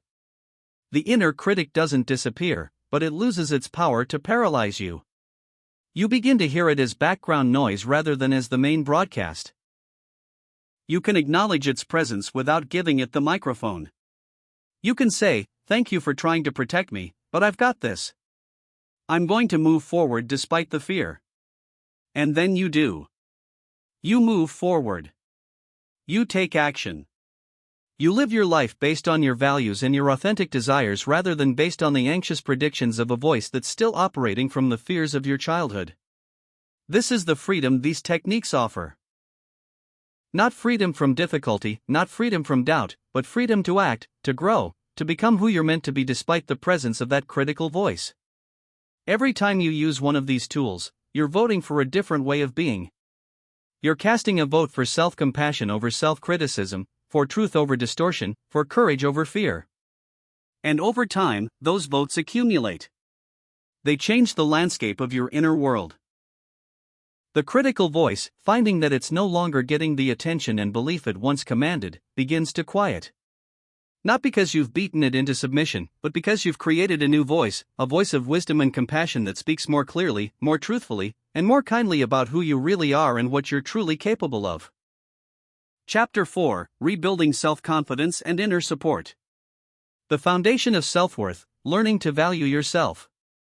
There's a voice inside you. Perhaps you've heard it this morning, whispering doubts as you looked in the mirror. Maybe it spoke up during a meeting, telling you that your ideas weren't good enough. Or perhaps it's been your constant companion for years, a relentless critic that has shaped how you see yourself and your place in the world. But here's what I want you to understand deeply, fundamentally, that critical voice is not the truth about who you are. It's simply a pattern, a learned response, a story you've been telling yourself for so long that it feels like reality. And just as it was learned, it can be unlearned. Just as it was built, it can be rebuilt. Welcome to the foundation work of genuine self-confidence. Not the loud, performative kind that masks insecurity, but the quiet, unshakable kind that comes from truly valuing yourself. This is where transformation begins. Let me tell you about Marcus, a brilliant software engineer I once worked with. On paper, his life looked successful: good job, healthy relationships, respected by colleagues. Yet every day, he woke up feeling like a fraud. Despite his achievements, he couldn't shake the feeling that he didn't deserve his success, that one day everyone would realize he wasn't as capable as they thought. This wasn't unusual. Psychologists estimate that up to 70% of people experience imposter syndrome at some point in their lives. But Marcus's story is important because of what happened next. One evening, after a particularly difficult day where he'd convinced himself he was about to be fired despite excellent performance reviews, Marcus sat down and asked himself a simple but profound question: where did I learn to talk to myself this way? The answer, when it came, was both painful and liberating. He remembered his father, a perfectionist who believed criticism was the only effective tool for improvement. Every accomplishment was met with a list of what could have been better. Every mistake was evidence of fundamental inadequacy. Marcus had internalized that voice so completely that he no longer needed his father to criticize him, he did it to himself, automatically, constantly. This is the first truth about self-worth: it's not something you're born with or without. It's something you develop through experience, through the messages you receive and the stories you tell yourself. And because it's developed, it can be redeveloped. Self-worth is the deep, core belief that you have inherent value, not because of what you do, not because of what you achieve, but simply because you exist. It's the foundation upon which everything else we'll discuss in this chapter rests. Think of it this way: if your mind were a house, self-worth would be the foundation. Without a solid foundation, it doesn't matter how beautiful the walls are or how well decorated the rooms are, the structure remains fundamentally unstable. Every storm, every challenge, threatens to bring the whole thing down. But when the foundation is solid, when you truly believe in your inherent worth, everything changes. Criticism becomes feedback instead of confirmation of your inadequacy. Failure becomes information instead of identity. Setbacks become temporary instead of permanent. So how do you build this foundation? It starts with a practice that might feel uncomfortable at first. Speaking to yourself the way you would speak to someone you deeply love and respect. Imagine for a moment that your best friend came to you, devastated because they made a mistake at work. Would you say, "You're such an idiot? You always mess things up. You'll never be good enough"? Of course not. You'd be horrified at the thought of speaking to someone that way. Yet this is exactly how many of us speak to ourselves, every single day. The practice begins here. Notice when that critical voice appears. Don't try to fight it or suppress it, simply notice it. Ah, there's that voice again, telling me I'm not good enough. This creates a small but crucial distance between you and the thought. You are not the voice. You are the one hearing the voice. Then, consciously, deliberately, choose a different response. Not fake positivity, not pretending problems don't exist, but genuine compassion. I made a mistake, and that's okay. Everyone makes mistakes. What can I learn from this? This isn't about never criticizing yourself or never acknowledging areas for growth. It's about changing the tone and the intention. The research is clear: harsh self-criticism doesn't improve performance. In fact, it often makes us perform worse because we become paralyzed by fear of failure. Compassionate self-correction, on the other hand, creates psychological safety that allows us to take risks, learn from mistakes, and genuinely improve. Dr. Kristin Neff, a leading researcher in self-compassion, has found that people who practice self-compassion are more resilient, more motivated, and paradoxically, more willing to acknowledge their weaknesses because they don't see those weaknesses as threats to their fundamental worth. Let me offer you a practical exercise, something you can begin today. For the next week, keep a simple log. Every time you notice harsh self-criticism, write it down. Then, write what you would say to a good friend in the same situation. Notice the difference in tone, in energy, in possibility. Marcus did this exercise, and it shook him. He realized he would never, ever speak to another person the way he spoke to himself. That realization was the beginning of his transformation. Strengthening your internal support system. Now, let's go deeper. Because self-worth is just the foundation. Upon that foundation, we build something equally crucial. An internal support system. Most of us are familiar with the concept of external support systems, friends, family, mentors, therapists. These relationships are vital. But what about the support system inside your own mind? Your internal support system is the collection of inner voices, beliefs, and responses that either uplift you during difficult times or tear you down. For many people, this internal system is more like an internal sabotage system. Instead of support, there's criticism. Instead of encouragement, there's doubt.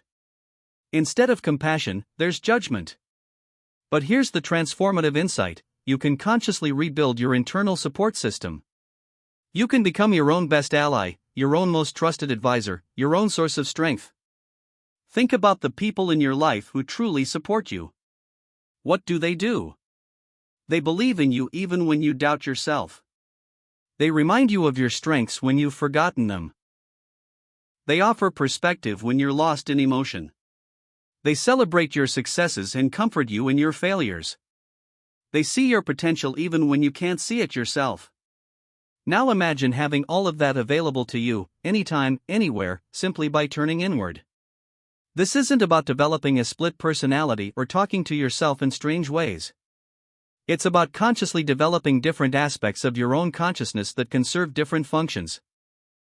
Psychologists call this parts work or internal family systems, but you can think of it more simply as developing different modes of thinking and responding.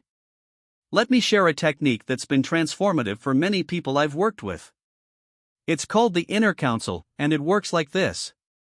Imagine that inside your mind, you have a council of advisors. Each one represents a different aspect of wisdom and support.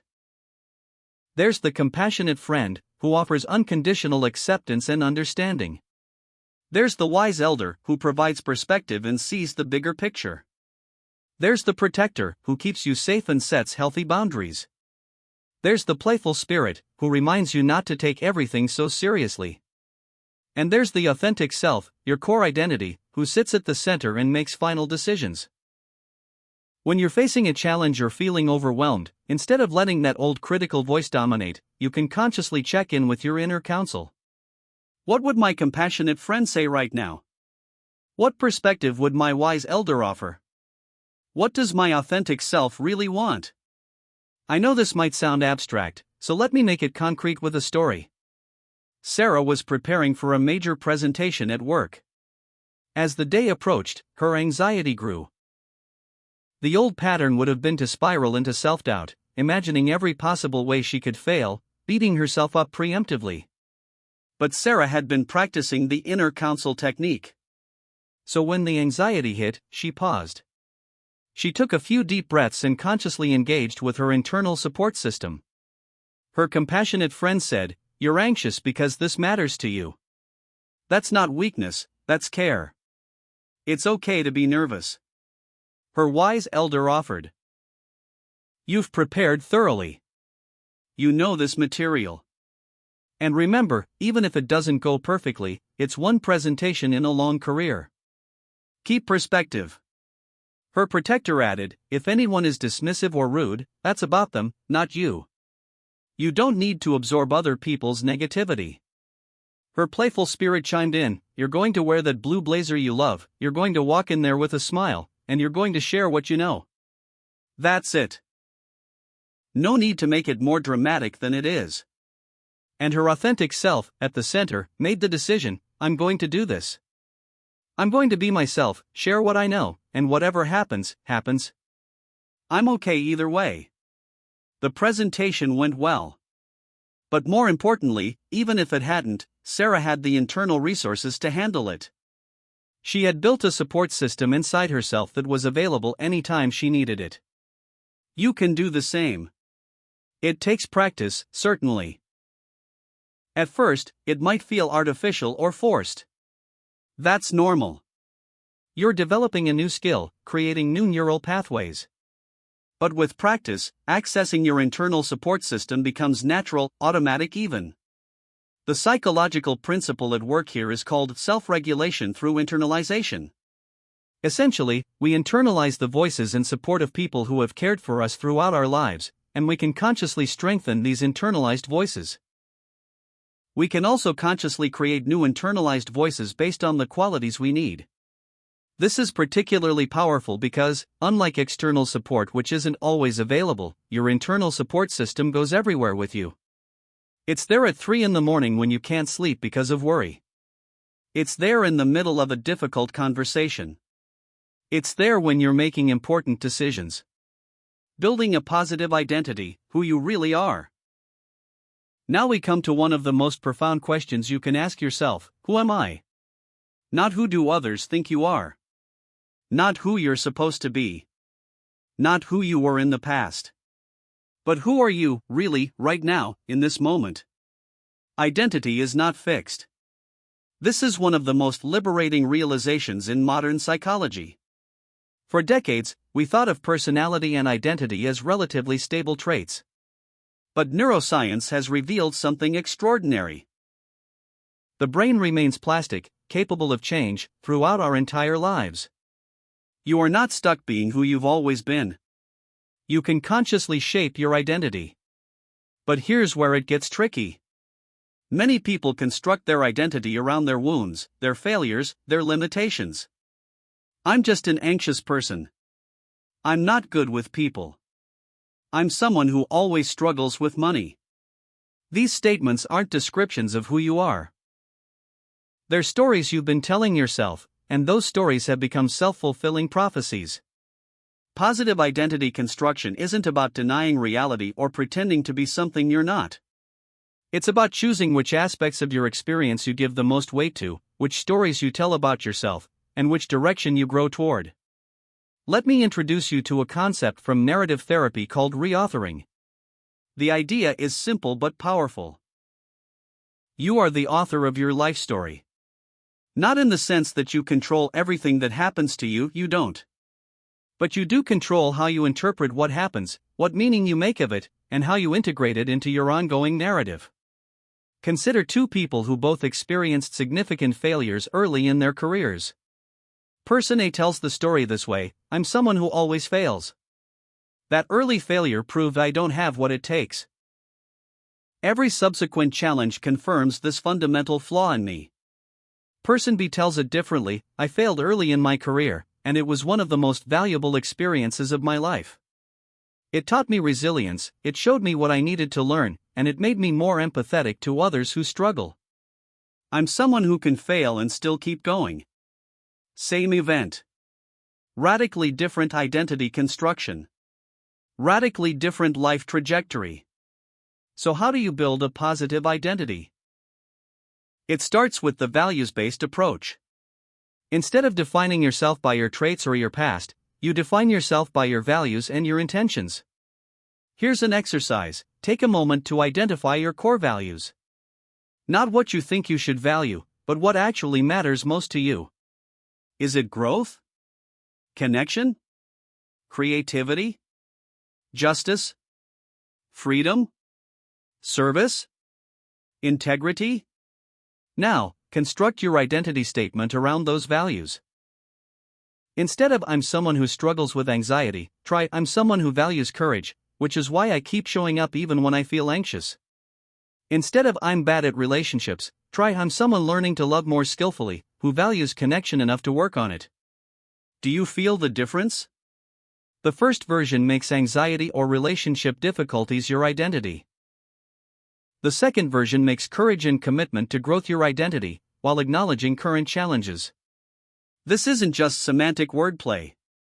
Research in neuroplasticity shows that how we narrate our experiences literally changes our brain structure. When you consistently tell yourself, "I'm someone who's learning and growing," you activate different neural pathways than when you tell yourself, "I'm fundamentally flawed." I want to share a story about Michael, who spent 20 years defining himself primarily as an addict in recovery. His entire identity was constructed around his past addiction. While this identity helped him stay sober initially, it eventually became limiting. He couldn't imagine himself as anything more than someone fighting his demons. Working with a therapist, Michael began a process of identity expansion. He didn't deny his history with addiction, that would be foolish and dangerous. But he began to add other identity elements. He was also a father, A skilled carpenter, a person who loved jazz music, someone who cared deeply about social justice, a man who had overcome enormous challenges and developed profound strength in the process. His sobriety became one part of who he was, not the entirety. And paradoxically, his sobriety became even more stable when it wasn't the center of his identity, because he had so many other reasons to value and protect himself. This is the power of positive identity construction. You're not creating a false self. You're creating a fuller, more accurate, more empowering self-concept that includes all of who you are, including your challenges, but not defined by them. Collaboration with yourself, ending the inner war. For many years, you may have been at war with yourself. Part of you wants one thing, another part wants something else. Part of you pushes forward, another part holds back. Part of you dreams big, another part whispers that you should be realistic. This internal conflict is exhausting, and it's one of the primary sources of psychological suffering. But what if, instead of being at war with yourself, you could be in collaboration with yourself? This is a shift in perspective that can change everything. Instead of seeing different impulses as contradictions that must be resolved through inner warfare where one part must win and another must lose, you can see them as different needs and values that can be honored simultaneously. Let me explain what I mean. Imagine you want to start a business, but you're also afraid of financial instability. The traditional approach is to see this as a conflict: either you're brave enough to pursue your dream, or you're too afraid and you play it safe. One impulse must defeat the other. But what if both impulses are valid? The part of you that wants to start a business is honoring your values of creativity, autonomy, and making a unique contribution. The part that's concerned about stability is honoring your values of security, responsibility, and taking care of yourself and perhaps your family. These aren't contradictions. They're both legitimate needs. The question isn't which one wins, but how can you honor both? Maybe you start the business part-time while maintaining other income. Maybe you build up a financial cushion first. Maybe you create a very clear risk management plan that addresses the security concerns. The specific solution will be unique to your situation, but the principle is universal: collaboration, not domination. This approach is rooted in a therapeutic modality called internal family systems, developed by Richard Schwartz. The core insight is that what we call inner conflict is actually different parts of our psyche, each trying to protect us or meet our needs in different ways. When we try to suppress or eliminate certain parts, they push back harder. But when we listen to them, understand what they're trying to accomplish, and work with them, harmony becomes possible. Here's a practical technique for self-collaboration. When you notice internal conflict, instead of trying to resolve it immediately, get curious. Identify the different voices or impulses. Give them names if that helps. Then, one at a time, listen to each one. Ask, what are you trying to protect me from? What do you need? What are you afraid will happen if you don't get your way? Really listen. You'll be surprised at what you discover. That voice that seems to sabotage your efforts? It's probably trying to protect you from disappointment or rejection. That impulse to procrastinate? It might be protecting you from the vulnerability of putting yourself out there. Once you understand what each part needs, you can begin to negotiate. I hear that you're trying to protect me from disappointment. Thank you for that. But holding me back completely isn't actually protecting me, it's preventing me from learning and growing. What if we tried a smaller step first, something safer, and you can protect me by helping me move carefully rather than stopping me entirely? This might sound strange if you've never tried it, but the results can be extraordinary. People report feeling more integrated, more at peace with themselves, more able to move forward because they're not fighting themselves every step of the way. Remember Sarah from earlier, preparing for her presentation?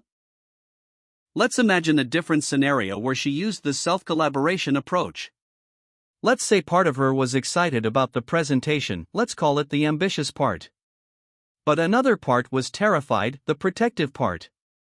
Instead of the ambitious part trying to override the fear, or the protective part sabotaging her preparation, Sarah could facilitate a conversation between them. Ambitious part, this is our chance to shine, to show what we're capable of. Protective part, but what if we fail? What if everyone judges us? I'm trying to keep us safe from that pain. Sarah, as the mediator, I appreciate both of you. Ambitious part, I love your enthusiasm and vision. Protective part, I understand your concerns. How can we move forward in a way that honors both? Through this internal dialogue, they might agree on thorough preparation to address fear. Practicing with a trusted friend first to reduce risk, and reminding herself that one presentation doesn't define her entire worth to keep perspective. Both parts feel heard. Both parts participate in the solution. The result is not internal warfare but internal cooperation. The relationship between discipline, confidence, and emotional resilience. Now we come to perhaps the most misunderstood aspect of self-confidence, its relationship with discipline. Many people think of discipline as something harsh, a form of self-punishment or deprivation. I need discipline to stop being lazy. I need discipline to force myself to do things I don't want to do. This view of discipline is not only unpleasant, it's also ineffective in the long term. True discipline isn't about force. It's about alignment. It's about organizing your actions around what actually matters to you, and having the structure and support to follow through. Here's the insight that changes everything: discipline doesn't require motivation. Motivation is an emotion, and emotions are inherently unreliable. They come and go based on 1,000 factors, most of which are outside your control. If you wait until you feel motivated to do important things, you'll be waiting a very long time. But discipline, real discipline, creates motivation. Let me explain. When you commit to a practice and follow through consistently, even when you don't feel like it, something remarkable happens in your brain. You prove to yourself that you're someone who keeps commitments to yourself. This, more than any external achievement, builds genuine self-confidence. Every time you say you'll do something and then do it, you strengthen the neural pathways associated with self-trust. Every time you say you'll do something and don't do it, you weaken those pathways and strengthen the pattern of self-distrust. This is why small, consistent actions are often more powerful than occasional grand gestures. If you commit to writing for 15 minutes every day and actually do it for a month, you'll build more confidence than if you occasionally write for 5 hours when inspiration strikes. The confidence doesn't come from the writing itself. It comes from proving to yourself that you're someone who follows through on commitments to yourself. But here's where emotional resilience enters the picture. Discipline without self-compassion becomes rigidity, and rigidity breaks under pressure. You need both the structure of discipline and the flexibility of self-compassion to build lasting confidence. Let me tell you about Elena. She decided to start running every morning at 6 a.m. For the first week, she was perfect. Up at 5:30, running by 6, feeling accomplished. Then, one morning, she woke up exhausted, having slept poorly. She forced herself to run anyway, and it was miserable. The next morning, she slept through her alarm. The pattern was broken, and she felt like a failure. Within 2 weeks, she'd abandoned the practice entirely. What went wrong? Elena was practicing discipline without emotional resilience. She had no flexibility, no self-compassion, no way to adapt when circumstances changed. It was all or nothing, and when all proved unsustainable, she crashed into nothing. Now consider a different approach. Elena commits to moving her body every morning, with running as the preferred option, but walking, stretching, or even 5 minutes of movement as acceptable alternatives when she's particularly tired or stressed. She builds in flexibility from the beginning. When she sleeps poorly, instead of forcing a run or giving up entirely, she goes for a gentle walk. She still honors her commitment to herself, but in a way that respects her current state. She proves to herself that she can be both disciplined and kind, both committed and flexible. This is emotional resilience, the ability to adapt to changing circumstances while maintaining your core commitments. It's the sweet spot between rigid discipline and complete abandonment. The three elements work together in a virtuous cycle. Discipline helps you build confidence by proving you can follow through on commitments. Confidence helps you develop emotional resilience because you trust yourself to handle challenges. And emotional resilience supports discipline because you can maintain practices even when circumstances aren't perfect. Here's a framework for integrating all three. Start with micro commitments. Choose one small practice that aligns with your values. Not something huge that will require massive willpower, but something small enough that you're 95% sure you can do it even on a difficult day. Maybe it's 3 minutes of meditation. Maybe it's writing one sentence in a journal. Maybe it's one push-up. The specifics matter less than the consistency. Your brain is learning that you're someone who keeps commitments to yourself. Start small and prove it. Second, build in flexibility protocols. Decide in advance what adaptation looks like. If you commit to writing for 30 minutes but you're having a terrible day, what's the minimum version? Maybe 5 minutes of free writing? This isn't lowering your standards, it's building emotional resilience into your system. Third, celebrate the process, not just outcomes. The confidence comes from showing up, from honoring your commitment, not from the specific results. If you commit to writing and you write garbage, you still build confidence because you showed up. Over time, something extraordinary happens. The small practices compound. The confidence grows. The emotional resilience deepens. You become someone who can commit to big things because you've proven in small things, day after day, that you're someone who follows through. Marcus, the engineer I mentioned at the beginning of this chapter, implemented this framework. He started with 5 minutes of morning reflection, just 5 minutes of sitting quietly and checking in with himself. That's it. But he did it every single day for a month. That simple practice changed his life. Not because 5 minutes of reflection is magical, but because he proved to himself every single day that he was someone who keeps commitments. The confidence that grew from that practice rippled out into every area of his life. After a month, he added a second micro-commitment. One act of self-compassion every day. When the critical voice appeared, he would consciously offer himself the same kindness he'd offer a friend. Sometimes it was just a sentence, "I'm doing my best, and that's enough." 6 months later, Marcus was a different person. Not because his circumstances had changed dramatically, but because his relationship with himself had transformed completely. He'd built a foundation of self-worth, strengthened his internal support system, constructed a positive identity, learned to collaborate with himself rather than fight against himself, and developed the discipline and emotional resilience to maintain it all. You can do the same. Starting right now, in this moment, you can begin to rebuild your relationship with yourself. Not through dramatic transformation, not through force of will, but through gentle, consistent practices that prove, day by day, that you are worthy of your own support, your own kindness, your own trust. The critical voice that has haunted you for so long? It doesn't have to be your identity. It's just a pattern, and patterns can change. The confidence you've been seeking outside yourself? It's been inside you all along, waiting for you to stop fighting yourself and start working with yourself. This is your foundation. Build it carefully, build it consistently, and build it with compassion. Everything else will rise from here. Chapter 5, Moving Forward with Clarity and Courage. There's a moment that comes to everyone who begins the journey of inner transformation.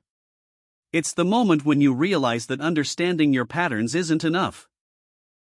Knowing why you think the way you think, recognizing the critical voice, building self-compassion, all of this is essential groundwork. But at some point, you must move. You must act. You must step forward into the life you've been preparing for. This is that moment. This is where everything we've explored together becomes real, tangible, lived. Because transformation without action is just philosophy. And you're not here for philosophy, you're here for a different life. The question that might be stirring in you right now is the same question I've heard countless times. But how do I move forward when I'm still carrying so much from the past? How do I act with courage when I'm still afraid? How do I maintain this new way of being when the old patterns feel so familiar, so automatic? These are the right questions. And the answers, as you'll discover, are not what you might expect. Let me begin with something that might surprise you. You don't need to completely heal from your past before you can move forward. You don't need to resolve every issue, silence every doubt, or overcome every fear. In fact, waiting until you feel completely ready is often just another form of avoidance, another way the old patterns keep you stuck. Moving forward doesn't mean the past disappears. It means the past no longer dictates your present. I want you to think about a river for a moment. Imagine standing at its edge, wanting to cross to the other side where your new life awaits. The river represents everything from your past, the wounds, the criticisms, the failures, the voices that told you who you were and what you couldn't do. Now, many people believe they need to drain the river before they can cross. They spend years trying to make the water disappear, trying to create a completely safe, dry path forward. But here's the truth, the river doesn't need to disappear. You just need to learn how to navigate it. Some parts of your past will always be with you. The experiences that shaped you, the pain you endured, the patterns you developed, these things leave traces. And that's okay. That's not failure. That's being human. The goal isn't to erase your history. The goal is to stop letting your history write your future. Let me tell you about David. He grew up in a household where anger was unpredictable and frightening. His father's moods could shift in an instant, and David learned to be hypervigilant, always scanning for signs of danger, always preparing for the next explosion. This pattern served him well as a child, it kept him safe. But as an adult, it was destroying his relationships. He couldn't trust people. He interpreted neutral expressions as anger. He withdrew at the first sign of conflict, convinced that engagement meant danger. David spent 3 years in therapy understanding these patterns. He could explain, in great psychological detail, exactly why he behaved the way he did. He had compassion for his younger self. He understood his father's own trauma. But he was still paralyzed. He was still alone. Because understanding isn't the same as moving forward. The breakthrough came when David's therapist asked him a simple question: what if you didn't need to stop feeling afraid in order to act differently? This question cracked something open in David. He'd been waiting to feel safe before he could be vulnerable, waiting to trust before he could connect, waiting for the past to release its grip before he could move forward. But what if he could feel the fear and still choose connection? What if he could recognize the old pattern activating and still choose a new response? The first time he tried this, it was terrifying. He was dating someone new, and they had a minor disagreement. Every cell in David's body screamed at him to withdraw, to protect himself, to assume the worst. The old pattern was roaring at full volume. But instead of obeying it or fighting it, David did something revolutionary. He acknowledged it and acted anyway. He said to his partner, "I need to tell you something. Right now, everything in me wants to shut down and pull away. It's an old pattern from my childhood. I'm feeling scared. But I don't want to do that anymore. I want to stay here with you and work through this." That moment changed everything. Not because the fear went away, it didn't. Not because the old pattern disappeared, it was still there, still shouting. But David proved to himself that the past could make noise without making decisions. He could hear the old voices without obeying them. This is what freedom from the past actually looks like. Not silence, but choice. Not the absence of old patterns, but the presence of new responses. The key insight here is something psychologists call cognitive diffusion, the ability to observe your thoughts and feelings without being controlled by them. Your mind can say this is dangerous while you recognize that's my childhood trauma speaking, not current reality. Both can be true simultaneously. The thought exists, and you can choose a different action. Think of your thoughts and feelings like weather. When you look out the window and see rain, you don't think I am rain. You think it's raining. You can observe the weather without being the weather. The same is true for your internal experience. A thought like I'm going to fail is just mental weather. It's passing through. It doesn't have to determine what you do next. This shift from being your thoughts to having thoughts is subtle but profound. And it's the foundation of action-oriented living, which brings us to the next essential understanding. Your life is not something you think about, it's something you do. We live in a culture obsessed with planning, preparing, and optimizing. Before taking action, we want to have the perfect strategy, the complete understanding, the guaranteed outcome. We want to feel ready. But here's what I've observed in thousands of people's journeys: feeling ready is often the result of action, not the prerequisite for it. Consider learning to swim. You can read every book about swimming technique, watch every instructional video, understand the physics of buoyancy and propulsion. But none of that makes you a swimmer. At some point, you have to get in the water. And the first time you do, you won't feel ready. You'll feel uncertain, probably scared. But you get in anyway. And through the action of swimming, imperfectly, awkwardly at first, you become someone who swims.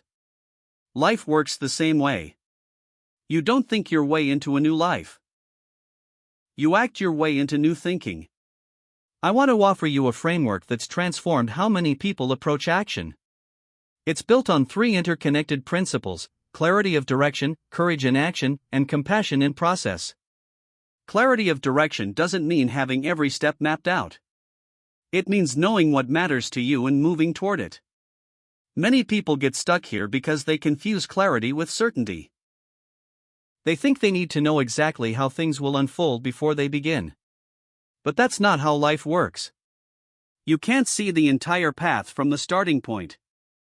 The path reveals itself as you walk it. So clarity looks like this: identifying your core values and choosing a direction that aligns with them.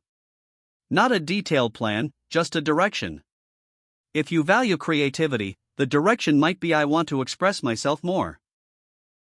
If you value connection, it might be I want to build deeper relationships. If you value contribution, it might be I want to use my skills to help others. The direction gives you orientation without requiring you to predict the future. You can take the next small step without knowing where you'll be in 5 years. In fact, you probably can't know where you'll be in 5 years until you take the next small step. I think of a woman named Jennifer who came to me feeling completely stuck in her career. She was working in finance but felt empty, disconnected from any sense of purpose. She wanted to do something more meaningful but had no idea what. She was waiting for clarity about her perfect career before making any moves, and the waiting was becoming its own form of suffering. I asked Jennifer to forget about finding the perfect career for a moment and instead identify what she valued most. After some reflection, she identified 3 core values: learning, creativity, and helping others. These values gave her a direction without specifying a destination. She didn't need to know what job yet. She just needed to move toward those values. So she started small. She volunteered to teach financial literacy at a community center one evening a week. She took a weekend pottery class, something she'd always been curious about. She started a blog where she explained complex financial concepts in accessible ways. None of these were the answer to her career question. They were just movements in a values-aligned direction. But here's what happened: through these small actions, Jennifer started to discover what energized her and what didn't. The teaching lit her up in a way her day job never had. The pottery was enjoyable but not compelling.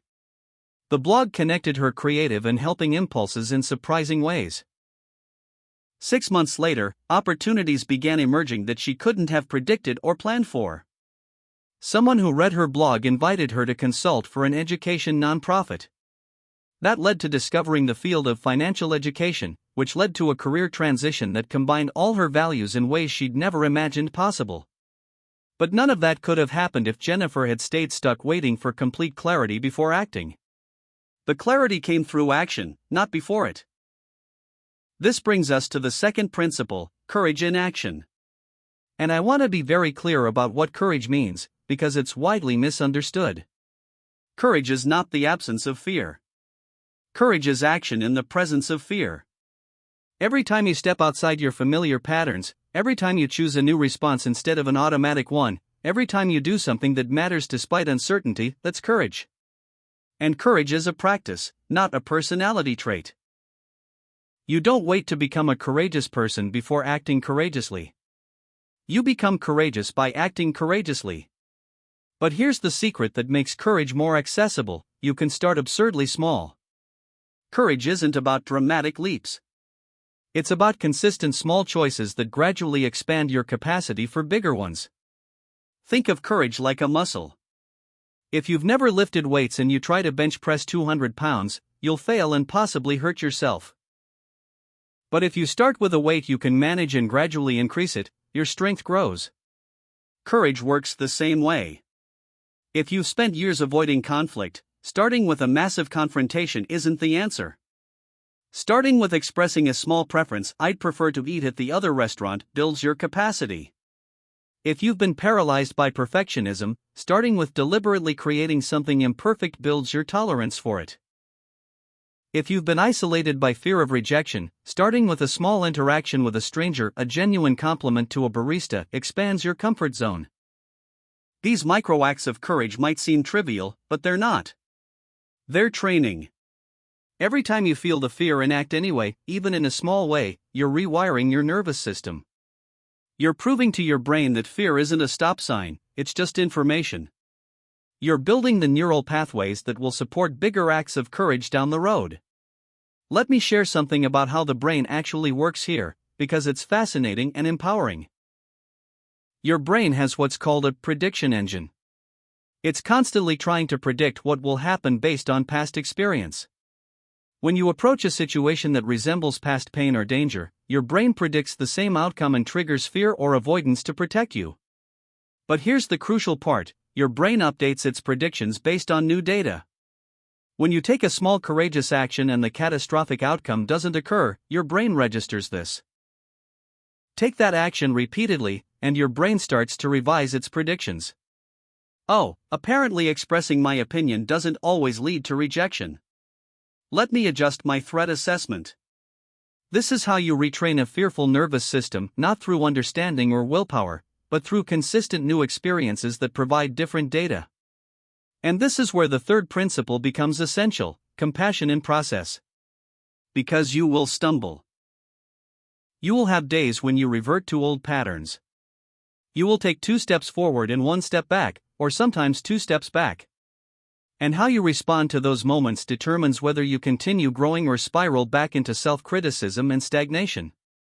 Compassion in process means treating yourself like someone learning a new skill, because that's exactly what you are. When a child is learning to walk, they fall constantly. Does the parent scream at them, "Why did you fall? You're terrible at walking. You'll never get this right"? Of course not. The parent encourages them, celebrates each attempt, helps them up, and trusts that persistence will lead to mastery. You need to be that parent to yourself. When you stumble, when the old pattern reasserts itself, when fear wins a particular battle, these moments aren't failures. They're data. They're part of the learning process. The question isn't "Why did I fall?" but "What can I learn from this? What do I need to adjust? What support do I need?" I think of a man named Thomas who was learning to set boundaries after a lifetime of people-pleasing. He'd been working on this for months, getting clearer about his needs, practicing saying no in low-stakes situations. Then his mother asked him to drop everything and help with a home project during a week when he had critical work deadlines. And Thomas, in that moment, reverted completely to the old pattern. He said yes, rearranged his entire schedule, stressed himself out, and felt resentful the entire time. The old Thomas would have beaten himself up mercilessly. I'm weak. I'll never change. All that work was pointless. But Thomas had been practicing compassion in process. So instead, he got curious. What happened in that moment? Why did the old pattern activate so strongly? What was he afraid would happen if he set a boundary with his mother?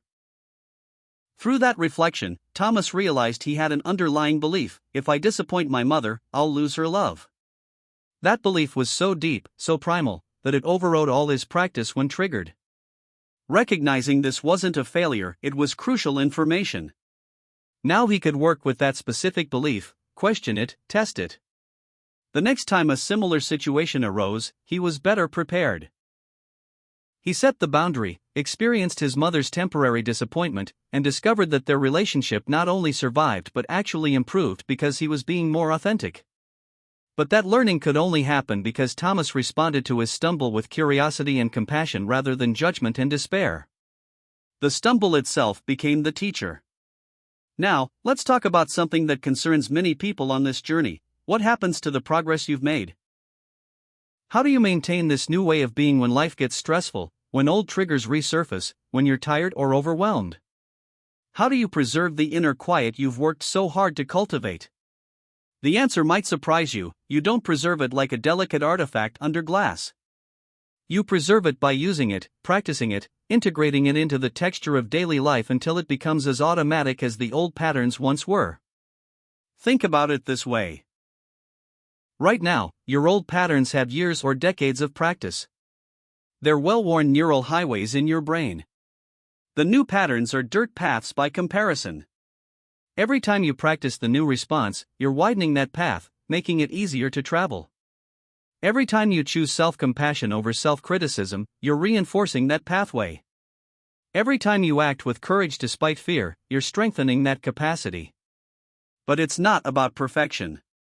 It's about persistence. It's about choosing the new pattern more often than the old one, knowing that both will still be available to you. The old patterns don't disappear, they just become less dominant, less automatic, less compelling. There's a beautiful metaphor from Buddhism about wild horses. Imagine your mind is a field, and the old patterns are like wild horses that have run free there for years.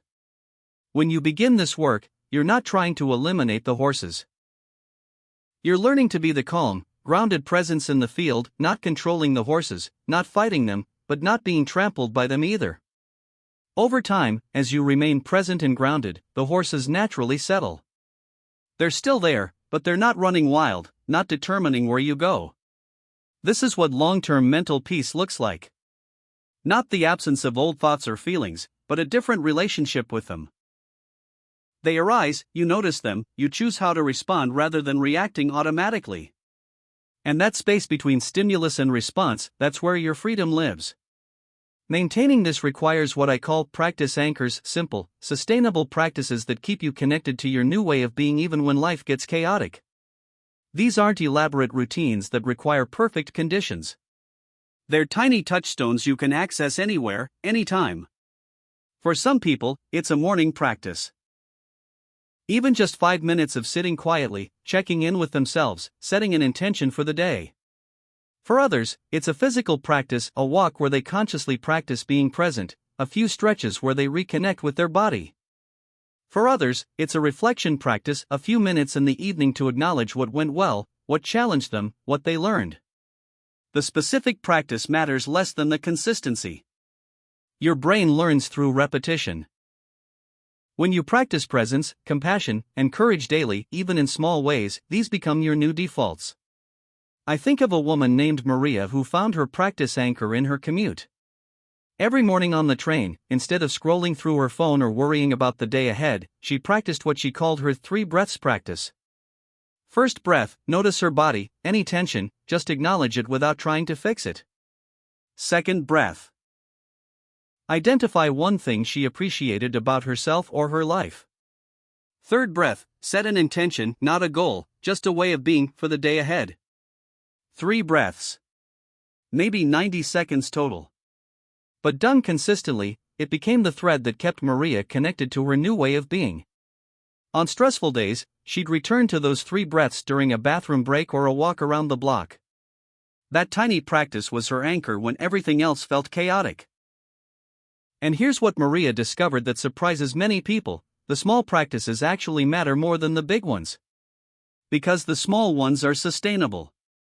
You can do 3 breaths every day for years.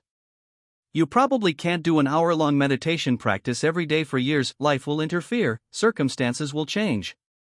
But the practice that's small enough, simple enough to do even on your worst day? That's the one that changes your life. This brings us to perhaps the most profound aspect of this journey: stepping forward as your new self.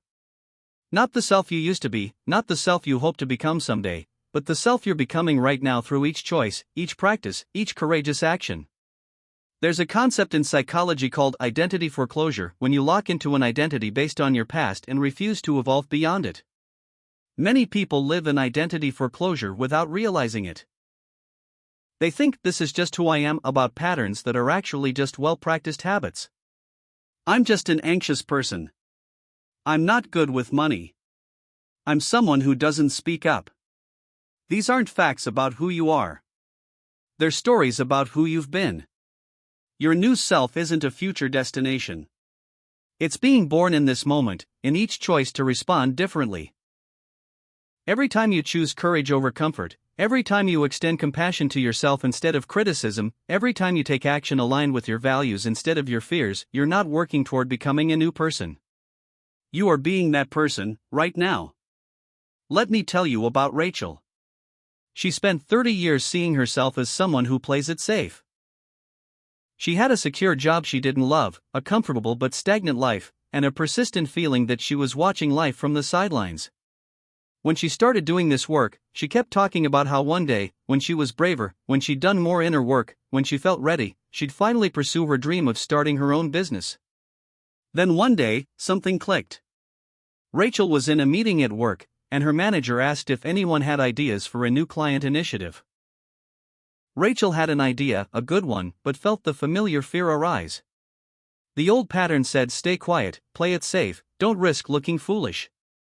But in that moment, Rachel realized, if I wait to feel brave before acting brave, I'll wait forever. And she raised her hand. She shared her idea. Her voice shook slightly, but she did it. And in that moment, she wasn't someone who would one day be brave. She was someone being brave, right then. That single moment of courageous action changed Rachel's entire self-concept.